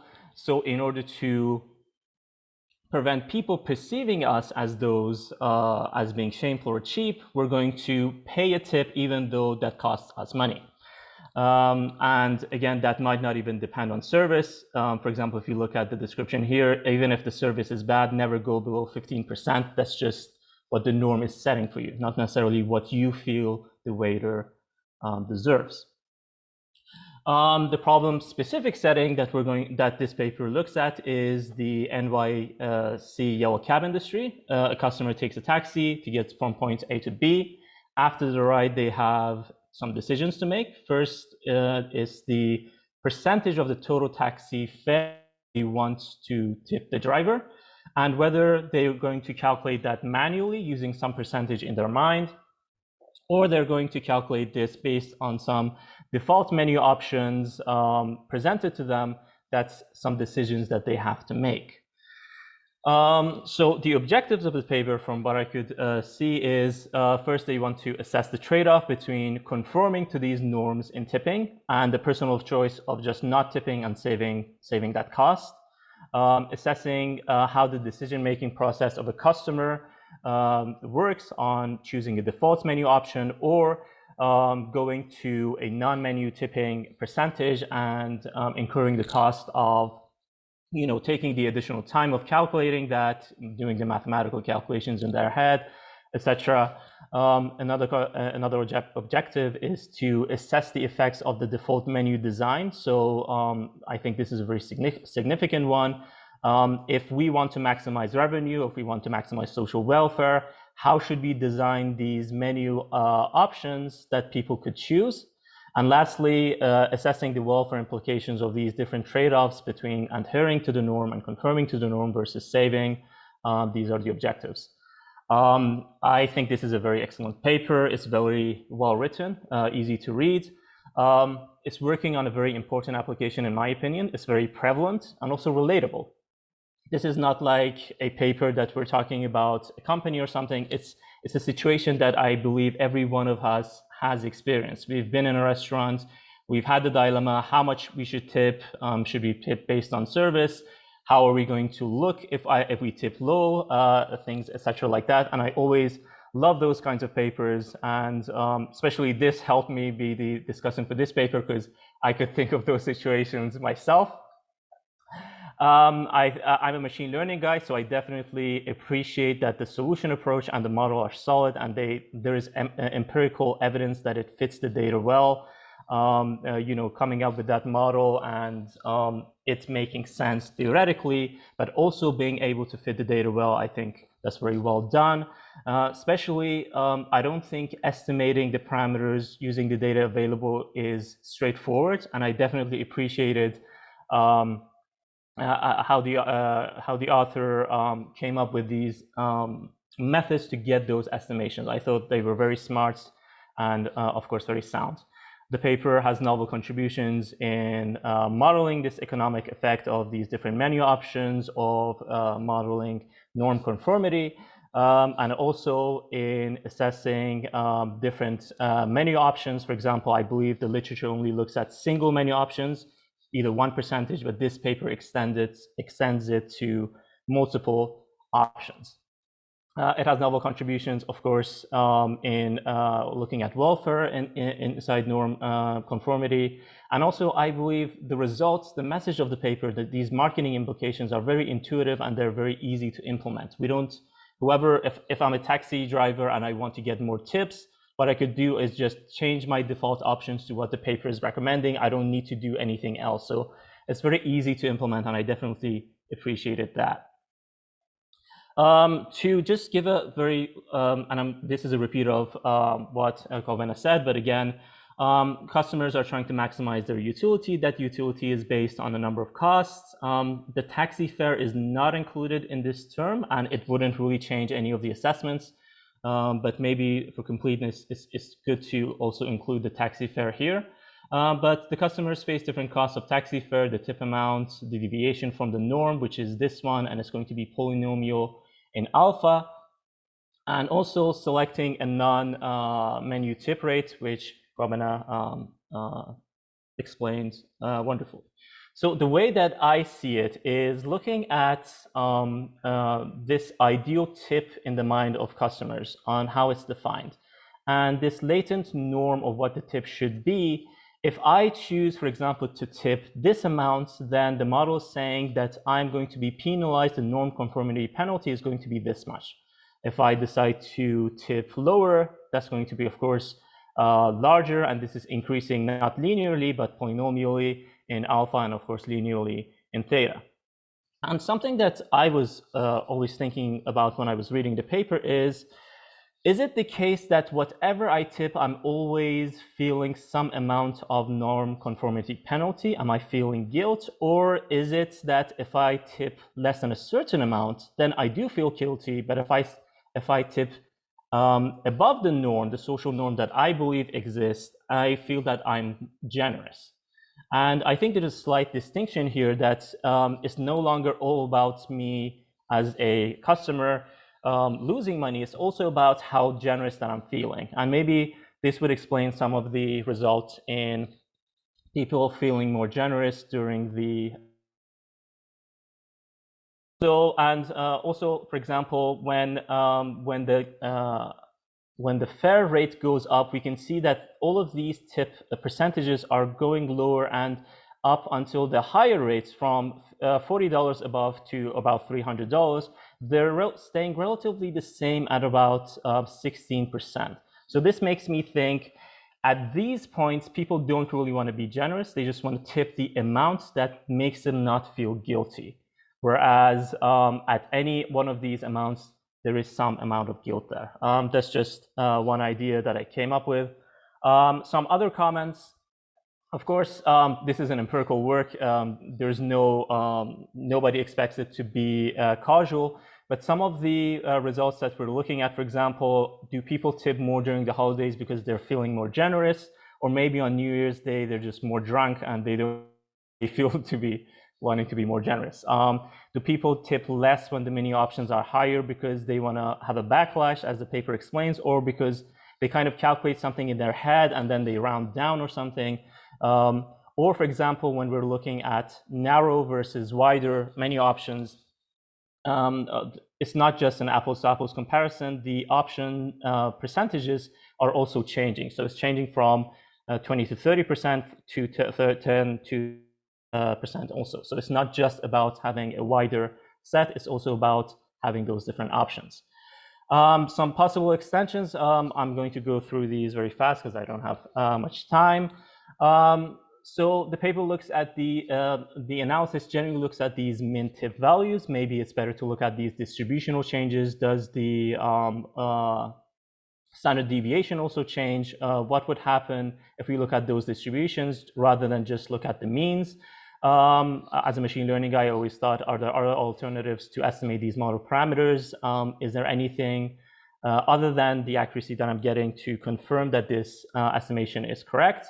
And I believe some of these interesting insights in these menu option designs could definitely be used in a follow-up study.